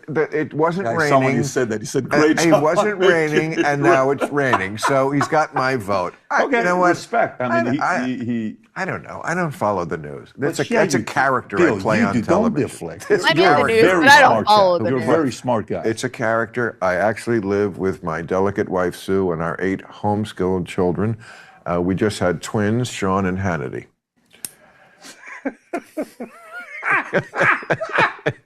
Don't believe everything you see on TV. So then what this does to me, this actually makes it easier for me to not even have to have this discussion and just move on to other things we can talk about, is you base your character on your candidate. You base your candidate based on being a good debater, deflecting, not necessarily results. Because no, I don't. If that's how you do it, then Newsom is fantastic. Shut up. You're better than this. Really? You're I hope so. I don't know. I'm just getting an answer, but I told you are. I mean, it's a silly argument, a debater. I can't tell. I've been doing political commentary on television for 30 years. I think I can tell when a guy is just debating or make a calculated guess on how he's going to be actually as president. There's two different things, running and being the guy. Do I like it that Newsom is good at the running part? I do, because that means he can get elected. Do I also think that if he got elected, he would be a good president? I do. Generally moving the country in the right direction. I would like to take him back a little toward the middle. Oh, that's so gross. You have to go watch the full interview. You can go over to Patrick Bet David, also known as PBD, Valuetainment. A lot of people say he's a mammy. I followed Pat for many, many, many years, way before anybody else was following him. I find him motivating. I really do. I mean, the guy came here as a migrant, and or his family did, and look at how far he's got. Shout out to him. That's the American dream, I guess. But call him out in real time. There is no substance behind anything that Maher says. He goes, "Oh, well, I've been doing political commentary for 30 years, but I don't know what's going on in the news. Why would I know what's going on in the news? I don't watch the news." He just makes the shit up as he goes. And Newsom, he is right about that. When it comes down to a debate, Newsom is as slimy and as slippery as fucking snot, man. He can sidestep a direct question better than any of them, right? He was taught by the best, Nancy Auntie Pelosi, right? So I'm still not counting Newsom out for 2024. I'm just saying, especially when the boutique community, gated community left is all over supporting him. There might be a little pressure there. Dang. I got multiple I got multiple doubles on this deck. I don't even know. We already covered this. A private AI company is going to be looking at shaping the 2024 election by going after alleged misinformation. Yeah, we just covered that. But Whitney Webb did tell us so. She did. She's been telling us for a long fucking time. Okay, this is my favorite story on the deck for the day. So you guys might have noticed yesterday, the Rothschilds are trending. Why are the Rothschilds trending? Why? So you can go over to the Twex and go through the whole entire trending feed of the Rothschilds. And you're like, why? Why are they trending? Well, it's just the same old shit that we're seeing in that feed. A lot of it I've brought you over the years. It's like, little 2-minute clip videos on who the Rothschilds are, how long they've been in control, how much money they have, why they don't show up on any of the richest lists, because they are the richest, but I'm wrong. I'm a conspiracy theorist. I'm anti-Semitic. I've been called everything for calling out the Rothschilds constantly. But what really fucking set me back yesterday is nobody was asking, why the fuck are the Rothschilds trending? Is it just everybody decided to talk about the Rothschilds today? No, that's not what's going on at all. So, Lady Lindy Rothschild says that the WEF will soon control what people buy in the new cashless society with magic AI. Oh, I love magical AI. It's the best kind of AI. The head of the Rothschild banking dynasty said world governments have been tasked with speeding up the cashless society. What the hell does that mean? Speeding up the cashless society. Well, it's taking too long to roll out CBDCs globally and in the United States. So, we need to speed this shit up. And who is tasked with doing that? Well, the richest family in the world that controls all of the banking is the ones who've been tapped for it. So when you go through that feed yesterday, there's nobody talking about the fact that the Rothschild family released its assets this weekend. Friday night, they released the banking assets that they held. What the fuck does that mean? There's nobody reporting on this. Mainstream media is not going to cover it. Alternative media, very few actually look at the Rothschilds because, hey, you're just a crazy conspiracy theorist if you're looking at the fucking Rothschilds. But you better start looking at what they're doing right now, because don't forget that they funded every fucking war we've seen since the 1600s. Every war since the late 1600s. And this is no different. So I don't know a lot about this channel. They're called the United Network News, the UNN, and they are over on YouTube. I think they have other channels too. Now I've come across this channel in the past before, but I didn't give it very much validity. Like, I don't know who these people are. I don't know if I trust their opinions. I agree with their opinions, but I don't know if I trust what they're saying. Well, listen to this, because this is big. This is going to affect you, especially if you are in the US in the next 2 weeks, the next 3 weeks, because basically the Rothschilds were holding the purse strings to all of our fucking banks and they let them go. So what's going to happen to these banks now that they let them go? They're not going to have that Rothschild money to go save them, right? They can't go to the Fed. I need the National Reserve. I need money to cover my bank. That's not what's going to happen here. When those banks fail, hey, then they can come in and save the day and roll out the CBDCs that they've been tasked with rolling out much faster than it has been rolling out. So here's just a little bit. You guys can go find this. This is called UNN. This is February 5th. Apparently they do 3 news updates a week, from what I understand. Assets have now been released, including, people that were handled like that, the scientists. So you can see how momentous this could actually be for all of humanity. Now, the Rothschilds also over the weekend released their control of banks. Do you know how big that is? They are huge. Yeah, they are the genetic shareholders we talk about. That. Okay. Mm-hmm.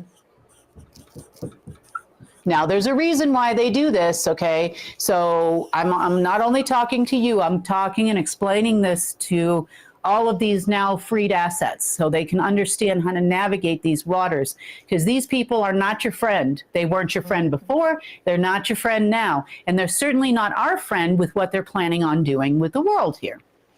Okay, so the genetic shareholders have released the banks, which means Rockefeller family used to be in charge of JP Morgan Chase, genetic shareholder. Bank of China, that's an obvious one. It's the Lee family. Barclays is Rothschild. The Russian sector would be VTB. You also have the German sector, which used to run Deutsche Bank and some of the other tier one institutions. Wells Fargo was the Lee, L-E-E family, as opposed to the L-I family, but the L-E-E family of Singapore. Okay, still an Asian family. They're all together anyway, you know, in the same bucket, unfortunately. You also have Bank of America, which was a Jesuit bank. The Jesuit order was also released from the Order of the Black Sun, the Black Pope. So all of these banks are now what you have is you have a bunch of operatives that have been the bankers for sometimes decades, if not more. And they're sitting in the banks going, now what are we supposed to do? There's no hope of any money coming from Rothschild to help us run this bank. Now what are we supposed to do?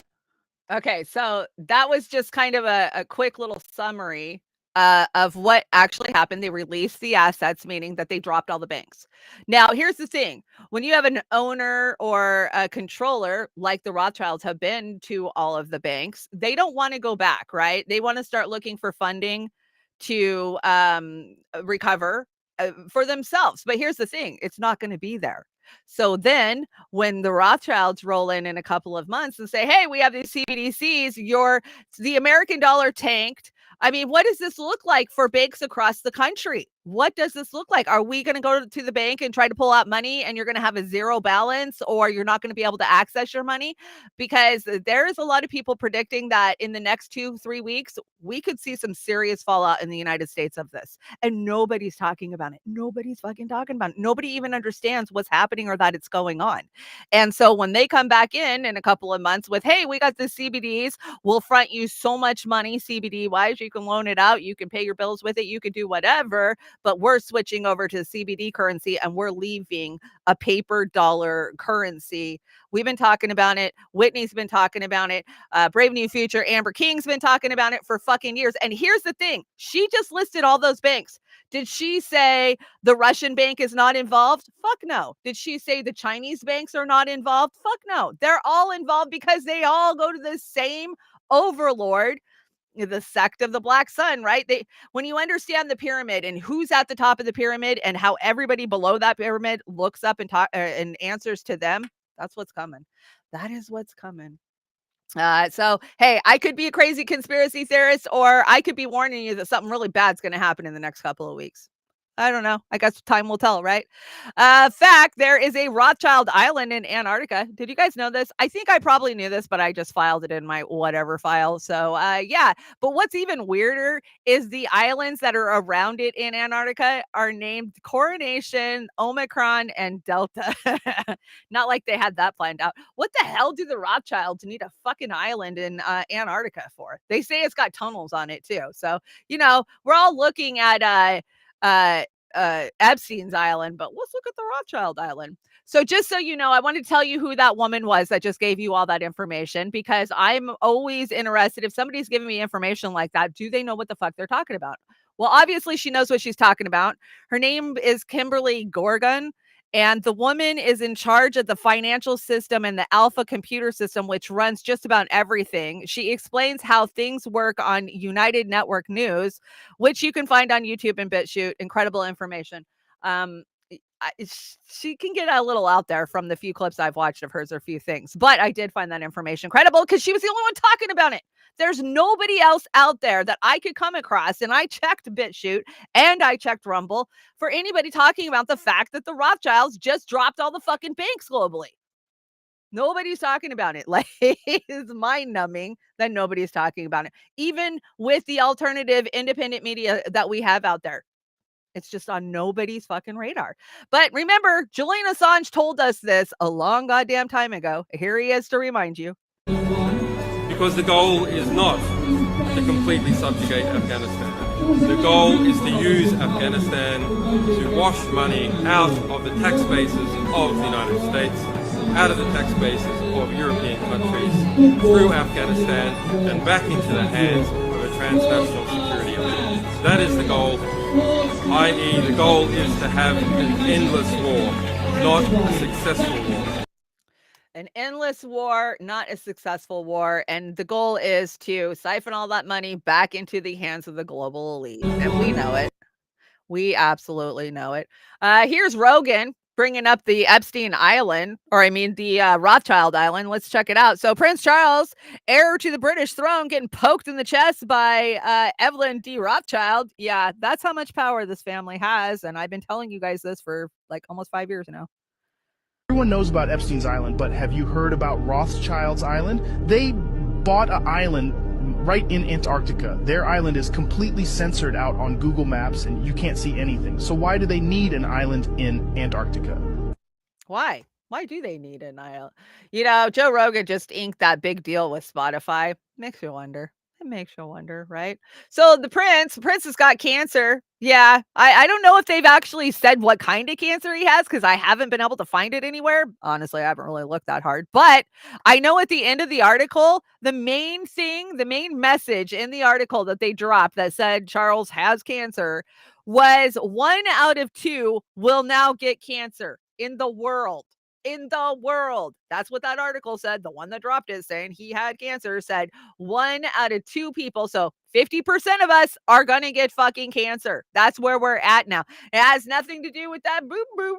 Nope, not at all. We saw Toby Keith pass away of stomach cancer. What, Monday night? Yeah. You can't help but question how much of this has been sped up. How many people are dying suddenly of turbo cancers because it's been sped up? Yeah. Is it prostate cancer? Oz says prostate cancer ? I think it is. I think that's what I heard it was. I'm not sure, but do I feel bad? No, not at all. This is a sick, twisted mother effer, and we all fucking know it. Remember who his best friend was? Yeah. One of the sickest rapers in the fucking world, Jimmy Savile. So I don't feel bad for Charles. I guess what goes around comes around. I don't know. Joanne Reed is one of the stupidest people on the planet, and she's making sure that the View audience is just as stupid as she is. Let's hear what she told the poo while she was hanging out over there. Can win if people vote for them. So yes, he has absolutely a chance to win. And as you said, every candidate starts out with a good 45%, and then it's a matter of the rest. The challenge for President Biden is that on the facts, the economy is far better now than it was under Donald Trump, who failed in his one job. React to a crisis. As president, you're a crisis manager. He was hit with one big crisis, the pandemic, and flubbed it so thoroughly we were at 14% unemployment. Yet people, I hear people died because and 1 million people died. Not even some people, 1 million people died because of him. And yet you have people saying, I had more money, I was rich under Trump. Not true, not possible. And the fact that he overcame his own objection to the stimmy, signed a bill Democrats passed to give you a stimmy, then took credit for the stimmy by putting a letter in the thing when you got the stimmy that said, you're welcome, Donald Trump, even though he was against the stimmy. And now you got people in the street saying, well, Trump gave me a stimmy. No, he didn't. Nancy Pelosi gave you a stimmy. Did he finish the wall? Did not build a wall, which is why there's barbed wire at the border, because it's water. You can't build a wall over water. You can't build a wall over Rio Grande. So you can't build a wall over that. So he can't build a wall. None of it was true. Yet people, they had this mismemory of the Trump era as this great era. It was the opposite. Oh my God. Some of the things she just said there. Okay, for one, you're a liar if you say you had more money under Trump. Yeah, bitch, you still owe me $600 trying to tell me the Democrats gave me that money. No, Uncle Joe came in and took that money. Remember, he pocketed a couple hundred from each of us? Yeah, this is just, oh my God. To sit there and bald face, look into the camera and say, if you say you had more money under Trump, you're a liar.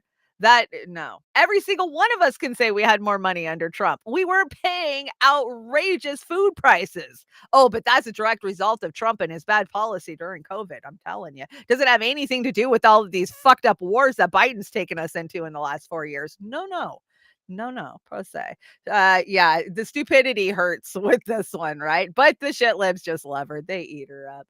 The economy is great. Unemployed Gen Zers are having to turn down work because they can't afford the commute and the uniforms, report shows. So after going through multiple interview rounds, impressing the hiring manager and landing the gig, Gen Zers are being forced to turn the role down because of the associate costs with starting a new job, research shows. Oh, yeah. But you know what? Give up your car. Give up your car and it's going to make your life so much easier. You're not going to have to pay for gas or insurance or parking anymore. And you can walk to work or you could take the failing public transit. Yeah, that's what we expect. Yeah, get in, loser. We're seizing the means of production. Fuck, I wish we would. I wish we would. We got an Oz dollar here. So this is the new $1 bill. It's pretty awesome. Yeah, it's pretty awesome. Oz, you fit perfect on that. Yeah. I actually think a 20 is the new $1 bill, just for the record. Yeah. No Beauty and the Boomer this weekend. So a lot of stuff that we would have put on Beauty and the Boomer kind of made it into this show. It's just a reminder that nearly 6 months after Lahaina fire, 5,290 survivors still remain in hotels, and that's exactly where they want them. Nay, don't come back here. Don't come back here. Don't say this is your ancestral family land, because we don't care. Some billionaire wants to buy it up and build a bunker. Bye-bye. That's what we know is happening with Lahaina. Of course, you can go follow Pasta to Go. He's done some great work on Lahaina, and it's so sad, right? But hey, we can give migrants coming into the country, credit or debit cards with thousands of dollars, but we can't help the people of Lahaina or East Palestine or Flint or, all of these places that need help. Portland's homelessness, Seattle's homelessness, California's homelessness. Nah. Nay. Reading Lord of the Rings and 1984 could lead to right-wing extremism. Government report warns. I'm so glad the government's looking out for us. Reading classics like Tolkien could just take you there, right? Or Orwell. No, things aren't getting worse. They're just getting more obvious. They are getting more obvious. For sure. Just a thought says, I'm sorry to be such a downer, but they're keeping us sedated on entertainment and chemicals until they complete the digital prison around us. Then there will be no more playing nice little pretending democracy. It will be mass off, full-blown fascism on a scale we have never seen. Yes, just a thought. I tend to agree with you on that. That's exactly. Our digital prisons are already built around us. And hey, I'm just as addicted as you guys are. I sit on Twitter, Tlex, and all of these social media platforms getting hit after hit after hit after hit of dopamine, just like you guys. And I don't know how we break it. I guess you just throw your TV away and walk away, right? Throw your monitor away. They've got us there. We're already there. There is no like, oh, it's coming. The digital prison's already been built around us. We're already there. It's just how locked in are you, I think, is where we're at. Let's talk climate. Let's see. Emergency service workers need to familiarize themselves with techniques being used by protesters. This woman used quickset concrete to attach her hand to a road. This poses the question, should frontline emergency workers deal with this? What should be the punishment for this? I don't know. What do you guys think? Should there be a punishment for doing stupid shit? I mean, EMTs are always dealing with stupid fucking people, right? So how does this make it any different? I don't know. I don't see this any different than somebody high on drugs doing something stupid. Oh, I would have just like gone from behind and got right under her hand and fucking popped that sucker right up. Just stupid. It is so stupid. And content wrangler goes chung. just like her jet pouring more CO2 than 99.9999% of humanity, Taylor Swift sends a cease and desist notice to students tracking her private jet and says she is constantly in a state of fear. Don't come for me. I have to get to my concerts. I have to have a jet because I'm special and you're not. So stop tracking my plane because you're creeping me out, man. Do we feel bad for Tay-Tay? I don't feel bad for Tay-Tay.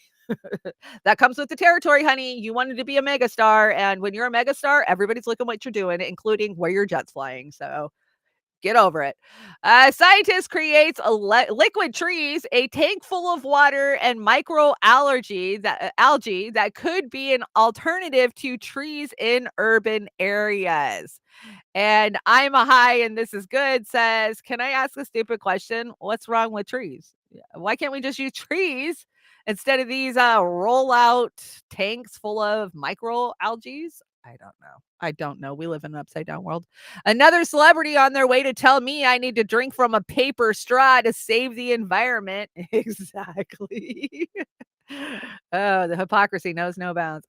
A study at the University of California, Merced, found that 63 billion gallons of water could be saved by covering California's 4,000 miles of canals with solar panels. It would also generate a massive amount of solar power. Well, no, that would be smart, and we're never smart about anything we do, right? The government, I love you. Yeah, your government does not love you. I hate to break it to you. They don't. They don't care about you at all. X dropped a new promo because X is going to be the everything app. And we've been telling you this. Of course, all of these puppet heads, Elon Musk, Mark Zuckerberg, Bill Gates, none of them actually invent a goddamn fucking thing. They just go steal it from somebody else. That's the way it's designed because, these are deep state ops and we know that. And yeah, get on X because it's going to be everything.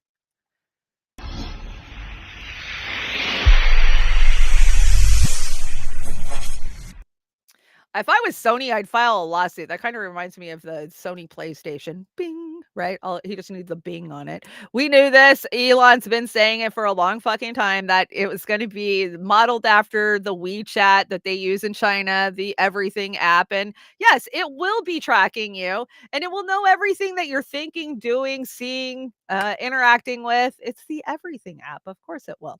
And you have to pay to use the everything app, right? Because I can tell you, since I canceled my blue check like 3 or 4 months ago, I'm a ghost on Twex now. But when I had my blue check, a few people would see my shit, but now nobody sees my shit. But I refuse to give Elon $8 or $9 of my life anymore. I'm not doing it. So I've been telling you guys about the David Icke. David Icke keeps calling Elon Musk out, right? And Alex Jones. I had it on the show a couple weeks ago. And finally, David Icke has agreed to sit down with Alex Jones, but he wants Elon Musk there. So David Icke says, I'm talking with Alex Jones live at 6 p.m. UK Friday about Matters alternatives. Could people please urge Elon Musk to come on with me so we can have a proper debate about what is going on and what actually is free speech? I'm an XX. Chris Foster, you're too funny. Thank you at Elon Musk. And I tweeted out, yeah, girl parent face David Icke at Elon Musk. That would be fun. You want to make Twex entertaining, do shit like this. I will definitely come watch David Icke burn you to the ground. That would be worth watching. For sure. Looks like I brought you a David Icke video. Let's see what David Icke has to say. I did just the most enormous amount of research into mind control, government mind control, Pentagon mind control, etc. I tell you what they can do. When I was researching something called MK-Ultra, which was the infamous mind control project in America, it was run by the CIA and the Pentagon, I met so many people who'd been through these mind programs. And they tell you some extraordinary stories. Like, for instance, they used at that time trauma-based mind control. When someone's traumatized, their body or their mind compartmentalizes, builds an amnesic wall around it so they don't keep reliving the horror. What happens is the mind starts to break up into a honeycomb of self-contained compartments, each hiding a trauma which has been systematically imposed. And they call these compartments, they call them alters. Alters as in altered states. Alters, they call them in the mind control industry. And then once they've created these compartments, they then, through hypnotic keys and hypnotic suggestion, they program these self-contained compartments with certain behavior traits, certain behavior processes. This is where you get your Manchurian candidate from. What they do then is they create a front altar with continuing that many politicians, top politicians have this done to them. They create what they call a front altar. That is the personality that to the public and to the person appears to be them. So, oh yeah, that Tony Blair, he's such a nice man, I met him, charming. Behind that front altar are all these other altars programmed with different behavior traits.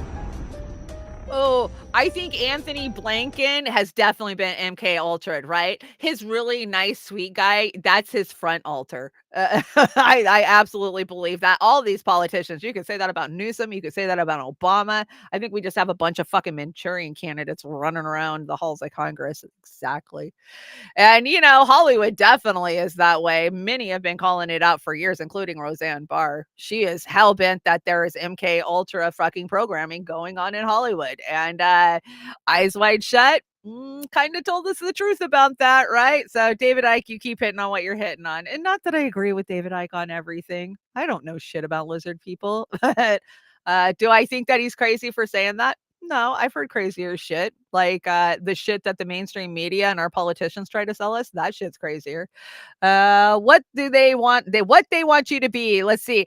Apple's mixed reality headset Vision Pro is here. Oh my gosh, this is going to change it all, guys. This is it. You don't have to sit in your chair anymore to be online. You don't have to have a phone in your hand anymore to be online, because you can stick that shit right to your face.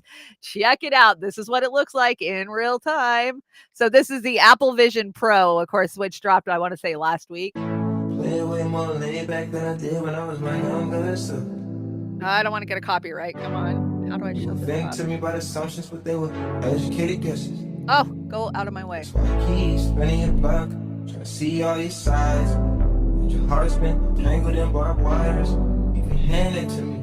I'm trying to mute it so I don't take a copyright strike, but you can see he pulls up the visor. It's like your phone. It's like you're looking at the front page of your phone, but it's strapped to your face and you're walking through Times Square. If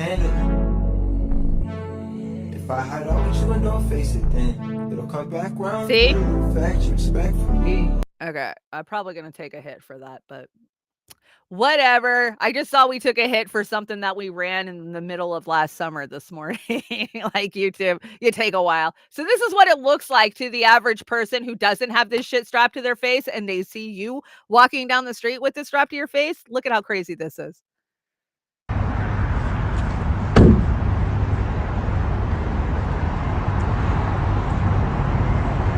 Yep, that's our future. That is our future. Just people walking around doing this shit all day long. That's what it's going to be like when you go out in public. People are going to have these strapped to their face. Oh, I got one more for you. Let's check this one out.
My gosh.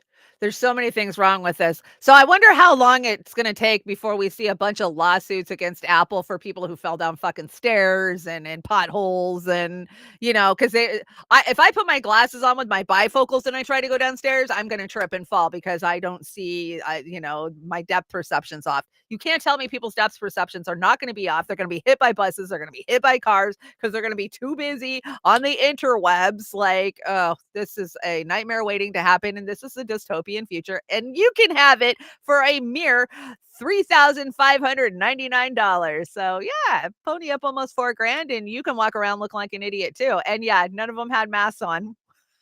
What was that, right? I don't think that these are the Trumpers buying this shit. So it makes you wonder, right? I like this evolution scale here. we're devolving. We're not evolving for sure. Yeah, I did have an article about that. Let's see. Apple mixed reality headset Provision is here. And headset named Apple Provision has been in the works for years, and Apple's taking its familiar wait and see approach, while other giant techs have divided headset or headfirst into a still clunky AR and VR market. Yeah, it is still clunkier and shit, right? And like I said, I expect there to be a bunch of lawsuits when people are getting hurt walking around with these. You can see, hear, and act with digital content just like it is in your physical space. You are no longer limited to a display.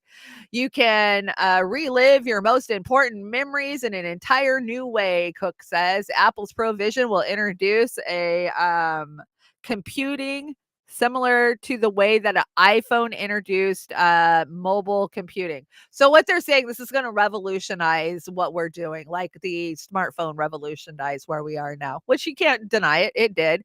So yeah, $3,500, and early next year, these will be available. So, hey, get your Tesla truck and get your Apple strap on, and you're ready to go. Oh my gosh. Yeah. You get hit by a bus. Oh, I just see the lawsuits coming for this. Don't you guys? I definitely do. Maine school will begin biometric scanning and data collection for students. This is a crazy article. Let me see if I can bring it up real fast. So basically, they sent a letter home to all of the parents telling them that, yeah, this is coming for your kids. There's nothing you can do about it. But don't worry. Don't worry. We're not going to give your information out to anybody. No, nay. Let's see. Yeah, Maine school will begin biometric scanning. So it's going to be a fingerprint type of thing. Students got to check in with it. There's 460 kids at this school. The administration says they can keep track of them in real time this way. Starting next trimester, they will do identimetrics to assist with attendance and tardiness entries into the power school.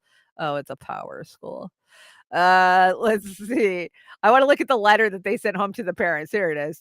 So January 24th, 2024. Dear parents, I would like to take the opportunity to inform you of an exciting new development that we are implementing in our schools starting next trimester. We will be introducing Identimatrix to assist with attendance and tardiness entry into Power School, our school students management system.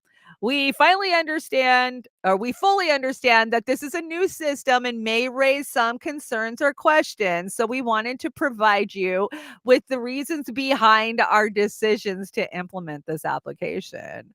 Enhanced accuracy. The system climates any room for error. Oh, yeah. So there's no room for error. Let's see. Streamlines procedures. We aim to streamline the attendance procedure, making it quicker and more effective. This allows our teachers to spend more time focusing on teaching and ensuring the students receive the best possible education. It improves security. We can ensure that the individuals entering and exiting times are entered accurately into the system. This enhances the overall security of our school and helps create a safe learning environment for all students and staff. Encouraging accountability. With accurate tracking system in place, we can better track and address issues of punctuality and truancy. This encourages students to develop responsible behavior and be accountable for the attendance, ultimately preparing an item for the demands of higher education or for the workplace. Now, what does that mean? What does that mean that for higher education or for workplace? That means they're going to roll this shit out in colleges and at your work, at your office. So if you're late and you stick your thumb on that thing, do you get electrocuted or something? Is that your punishment? Oh, you're 2 minutes tardy. 2 shocks for you. You get a shock per minute. I mean, they could really utilize this for all kinds of shit. I'm not saying that kids shouldn't be held accountable, but come the fuck on. Could you imagine if we were under biometric identimetrics when we were in school? Holy shit, this is just insane. I mean, why don't we just tag each kid with the fucking a tracker locator? We could dart them, we can shoot them. Like, there's a million ways to get those little trackers in there. Oh, but this is much safer because, it's just tracking your thumb. It's not actually tracking you. Yeah. Apple has no value, course. Mastermind hour. I absolutely agree with you. Okay, let's see if we can get this deck in here. Get the deck back. I think I have maybe one more article. We're getting there today. We are. And okay, so we covered that. Let's get up the next one. Squatters. Okay, let's talk about squatters. Squatters take over 1,200 homes in Atlanta, open illegal strip club, and terrorize neighbors. Is this even America? Well, hell, if you're going to take over 1,200 empty fucking, BlackRock homes, at least you could do is make an illegal strip club. I mean, that's the least you could do. When there's a knock at the door and you've been posting anti-government memes all day, yeah, you're getting your ass swatted by the government for sure. Are we shocked that squatters are taking over homes? Fuck no, because there are no homes. Exactly. Yeah, that's how many vacant homes. And that's probably just in one fucking neighborhood in Atlanta, right? There's a lot of mega mansions in Atlanta. Yeah, I'm not shocked by this at all, but I love the fact that they did an illegal strip club while they were there.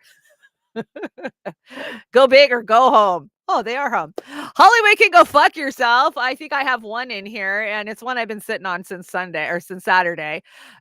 We just got to point out how bad SNL is. SNL sucks so bad that they sold out to Nikki fucking Haley. Icky Haley opened Saturday Night Live on Saturday night.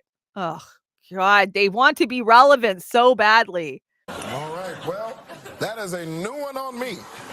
Okay, we have time for one more question, and it's actually for Ambassador Haley.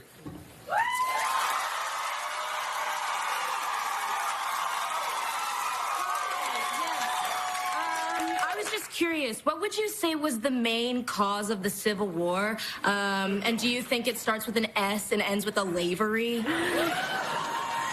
Yep, I probably should have said that the first time. And live from New York, it's Saturday night. Oh, gross. Do you remember when we used to go to Saturday night, especially during politics or during elections, so we could see the politicians being made fun of? Not fucking platformed and given a platform, right? Oh, this is just cringe. Yeah, cringe. Is that what it is, Popeye? And of course, I told you this meme was going to stick around the deck, and it's going to. Nikki Haley in the military-industrial complex. Oh, yeah. They are one and the same. She loves them. She loves them. What a joke she is. We made it to Meme Alley, guys. We're almost out of here for the day and for the week because I won't be back till next Wednesday. Next Wednesday. I could do a show Monday, but I'm not going to be home in time to write it on Sunday because these shows take me a day to write. So you guys are going to have to wait till Wednesday. I'm so sorry. Meme Alley. Okay. We got some good ones too. I love when I hit a meme drop and then I can just fill it. Today, they've spent $1 trillion on bills they haven't even read, but want details on how you spend $600. Oh, yes. Tax season's here, and I got to tell you, I'm a little stressed about it. I don't know if you're stressed about it, but yeah, you need a shower from watching that mastermind. That's so gross, wasn't it? Yeah, I'm in a cult. We brainwash people to think for themselves. Yes, that is the cult that I'm a part of. Think for yourselves. Say hello to my little friend, right? I haven't watched Scarface in a long time, but I've seen it probably 10,000 times. This I just thought was funny. Sometimes I just miss the way he says China, right? But that doesn't mean I want him to come back. I definitely don't want to relive what we've lived through over the last 8 years, but it looks like no matter how this shit show ends, it's going to be a rerun. It's going to be a rerun. We either going to have the Biden rerun or we're going to have the Trump rerun. Well, what is it going to be, right?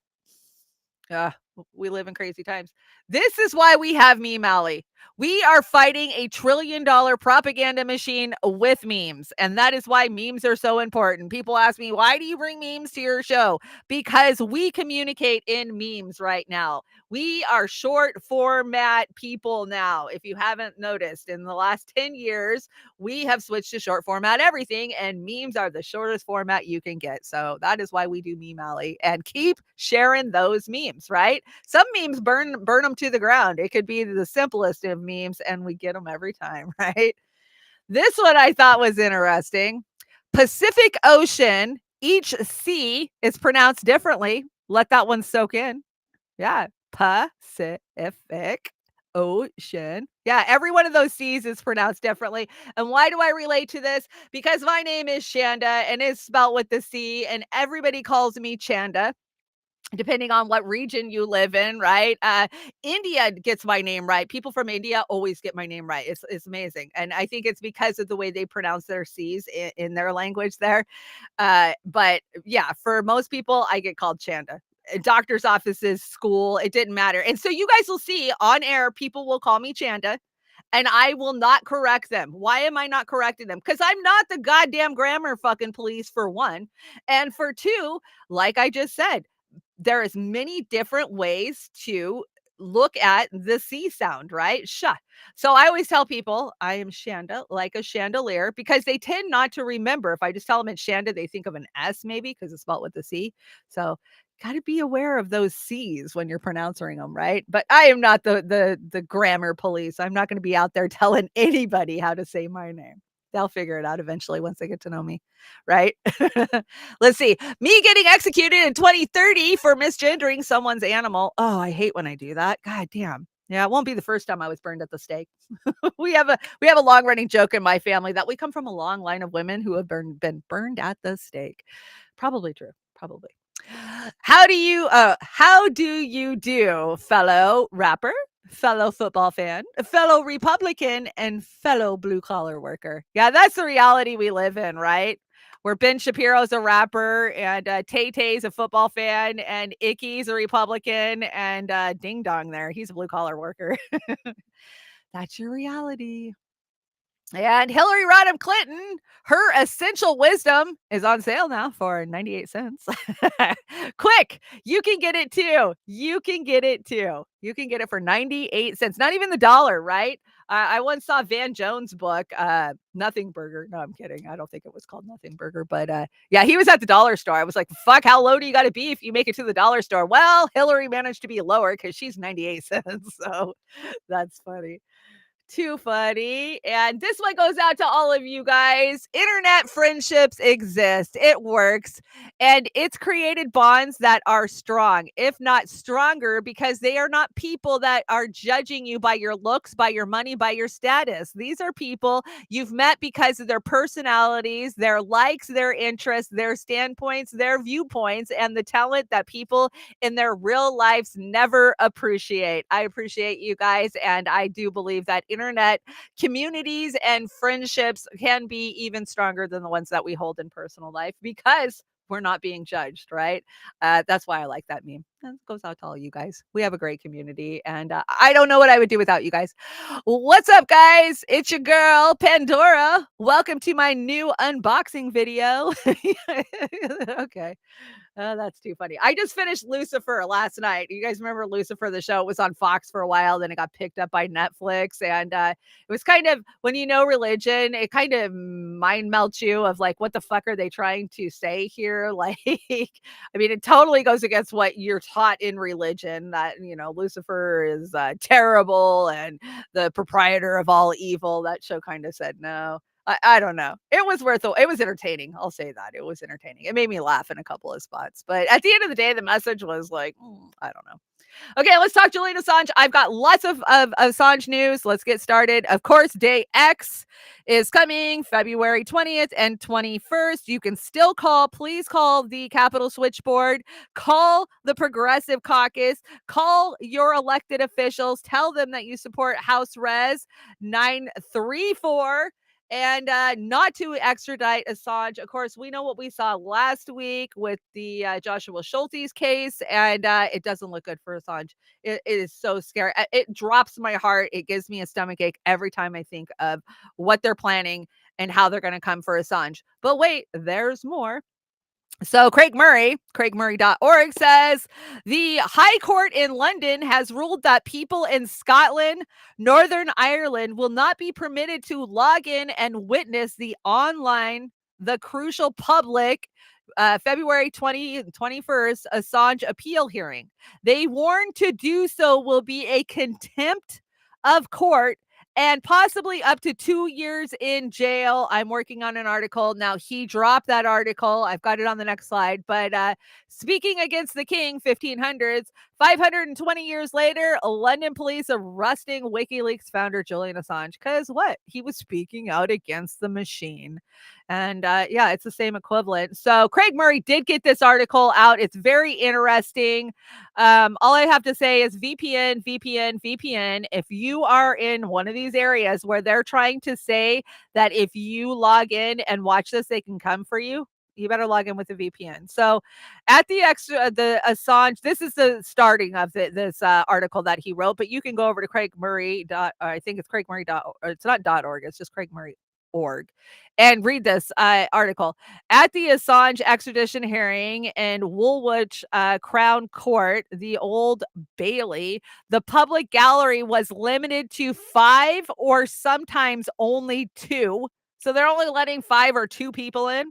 The excuse was COVID, but online access was denied to Human Rights Watch, Amnesty International, and numerous other groups and individuals, including journalists. The mainstream media was anyway complicit in leaving the entire hearing virtually unreported. Less than 1% of the coverage was given to Johnny Depp and Amber Heard, of course.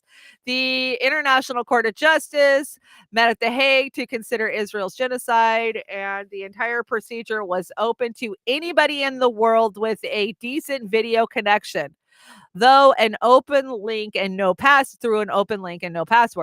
Like the crucial Assange hearing coming to the High Court on the 21st and the 20th and the 21st, they got that wrong, February, the ICJ is a public court. Yet the judge of the London High Court has passed a series of regulations to limit who can see the trial under the pretext of open access. So you can go on and read the rest of this article. How fucking insane is this? They do not want the world to see what they're going to do to Assange, how they're doing it to Assange, and we have to fight back. So, of course, we will be spreading those links and doing everything we can to get people in there to hear and listen. The Free Assange movement is amazing. They are globally, and they are freaking driven for this. There's lots of stuff going on.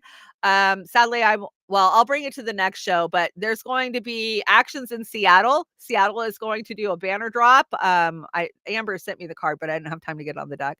Denver Free Assange. They're going for it. They got a great group in Denver. Boston's got a great group. There's great Assange groups that are fighting back all over. This is fucking insane. Is it just me, or is this insane? They don't want anybody reporting on that crap. Yeah, it's crap too, what they're doing. Okay, guys, I think we finally made it through this show. Just a reminder that this will be my last show for the next week. I'm kind of going on a mini vacay, which, hey, I've earned it. I have. I work hard for you guys every day. I'm either writing a show or I'm doing a show. So I will be back. I was thinking about maybe doing like an uncensored or something, maybe Tuesday night, like Tuesday evening. We'll see what I find. I know I've got all kinds of cool uncensored shit, and I haven't done an uncensored in a long time, like 3 or 4 months. Of course, uncensoreds are not on YouTube, so you have to look for them. You have to be following my Twex, and yes, I call it Twex. Twitter and X, Twex, get it? Anyways, you'll have to be following to keep up, but I can't go a whole week without doing a show with y'all. I can't. There's no way. So I'll probably be kicking in either Monday or Thursday night. Yeah, Natalie, Chanda, how is Natalie? Natalie said she was feeling a little better yesterday. I did see her in the chat this morning. Natalie, I hope you're feeling so much better. And that you get a chance to go, wow, my phone just kicked me out. You know what? My phone kicked me out of Rokfin earlier today. I was listening to Garland this morning, and I walked back in the room, and I'm like, why is my phone off? And I was like, oh, Garland must be done. And then I looked, and I'm like, no, I don't know. I don't know why they kick us out of these apps. It's technology, right? So yeah, I'm so looking forward. I can't wait to squeeze you, Natalie, give you a hug and some love. And hey, if you happen to be out there and you run into me, so come say hi to me. Anybody, all of you guys that view, I will have women in independent media pins to be passing out. Oz sent me a big bag of them, so that'll be fun. Shout out to the Rokfin. Rokfin hit 15,000. We are so excited. Yay, Rokfin. We got Willie V hanging out over there with Rumo, and Lynn. Is that the Dementor? I have a Dementor hanging out. Nice. Need one of those. Jim, good to see you. Lynn's hanging out. Did I get Lynn? And I saw Yona. Yona stopped by there. Hey, Yona, what's up? How's it going? Yona in the mix. If you haven't checked it out, check out what Yona's doing. Yona does some really great mixes, political music kind of mixed in. It's so great. And Kate too. Kate's Music Without Borders is amazing. You have to go listen to her playlist. She does this nice little radio hour show. It's so great. You guys have to go check it out. Nice. I know you guys, you'll love the music that she chooses too. Great choices of a playlist. I think I got everybody over on the Rokfin that's chatting. Hakafai's hanging out. Hey, Linda, what's up? Good to see you. Linda, of course, executive producer to Beauty and the Boomer. She is the one who makes the amazing Yum Yums. We love our Yum Yums. We love Linda. Hey, Tom, good to see you. Welcome to the chat. It's good to see lots of new names and faces over on the Rokfin. That means we're growing. It does. And what's going on over on the Rumble? We got Mr. Worthless Eater hanging out with Caligula's Carnation Revolution. Is that what it is? You guys are very inventive when it comes to these names that you guys come up with, your stage names. Mr. Meow or Meow and Dingo, Birdhouse Blues, and Corky82 are hanging out talking on the Rumble. We appreciate all of our Rumble viewers. We're figuring out Rumble. And let's get the YouTubes. We got Wesley hanging out along with Natalie. Natalie says, I'm going to make a comeback, hell or high water. That's how you do it, right?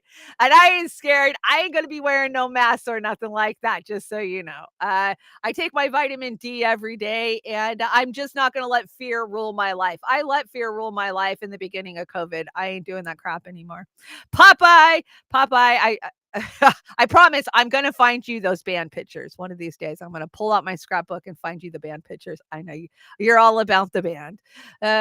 P-Stuff, good to see you, P-Stuff. How are you? Mastermind Hour, thanks for joining me. We got Popeye, the Empyrean, and Steve Guy. Chris Foster. How's it going, Chris Foster? I got Natalie, Wesley, P-Stuff.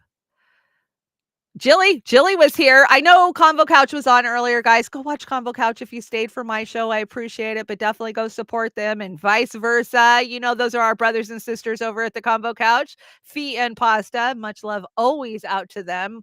They have been so supportive of us, and we've been so supportive of them. We're just one big happy family. DC's here. Hey, DC, what's up? Salty's Digital Dive. Salty. And Kate, a special shout out to Kate. You guys might have noticed Kate wasn't in the chat today. That is because Kate had physical therapy this morning. So we missed you, Kate. I know you're going to catch us on the replay. Much love out to you. And I think we got everybody hanging out. Okay. I got us a great closer for the day. Oh, let me get back to the bottom of the chat. I scrolled so far. Just a reminder, if you want to help me out, there you are. There's the link one more time. We're going to be heading to the Washington Hall. Natalie, I'm going to send you a phone number that you can text me at so we can stay in communication when we get to Seattle. So that way we can text. I have your email, so I'll send it to your email. I'll send you all my digits to the email so we can be in contact. And I think that is it, you guys. I want you guys to have a great rest of your week. I'm sorry you're not going to get a B&B this weekend, but I'm sure you'll find something to watch. Maybe Uncle Warren's going to do a secret show. Most of the chat goes there. So, and it is Wednesday. So make sure you get some Joey's in your cup. And I got to tell you, I sent me 3 bags of Joey's last week. It's so good. I'm taking a bag with me to Seattle. I'm not going to be drinking no hotel, like insert coffee, man. I'm taking Joey's. There's Jilly. Hi, Jody. Good to see you, Jody. Yeah, Jill, I knew you were around, Jilly. I saw you. Sometimes I worry about you if I don't see you, Jilly, but you always send me messages, so I know we're good. Why is my closing song not loading? Part of the slide did not load. Try to reload. Okay. Is my internet being that stupid? Yeah, my internet is being that stupid. Well, let's try again. Oh, it's our walkabout that doesn't want to load. Okay, I thought it was me. That's so weird. It loaded on yesterday's. It was just a Beauty and the Boomer thing that said we're on walkabout, but it didn't want to load because Google Slide Deck does its own goddamn crazy shit anymore. Okay, guys, I am out of here. We are going to close out with All Along the Watchtower, a Bob Dylan cover by Dennis Creason. It's probably Creason. Anyways, you guys have the most amazing week, and look for my posts. I'm going to be posting pictures, and we'll do the whole recap when I get back. So have a great day, and remember, you are always welcome at the trailer park. Thanks for joining me.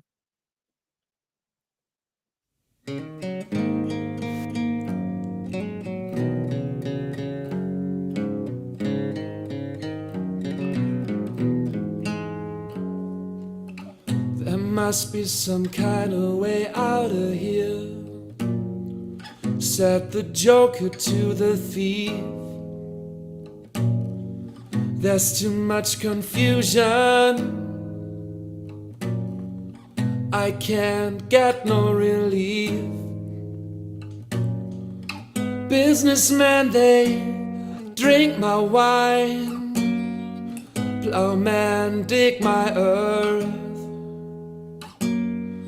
None of them along the line know what any of this is worth.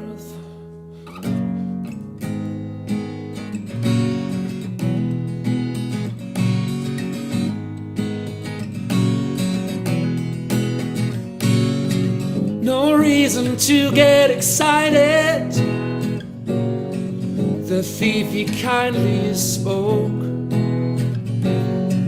There are too many here among us who feel that life is but a joke. But you and I, we've been through that, and this is not our fate. So let us not talk falsely now. The hour's getting late.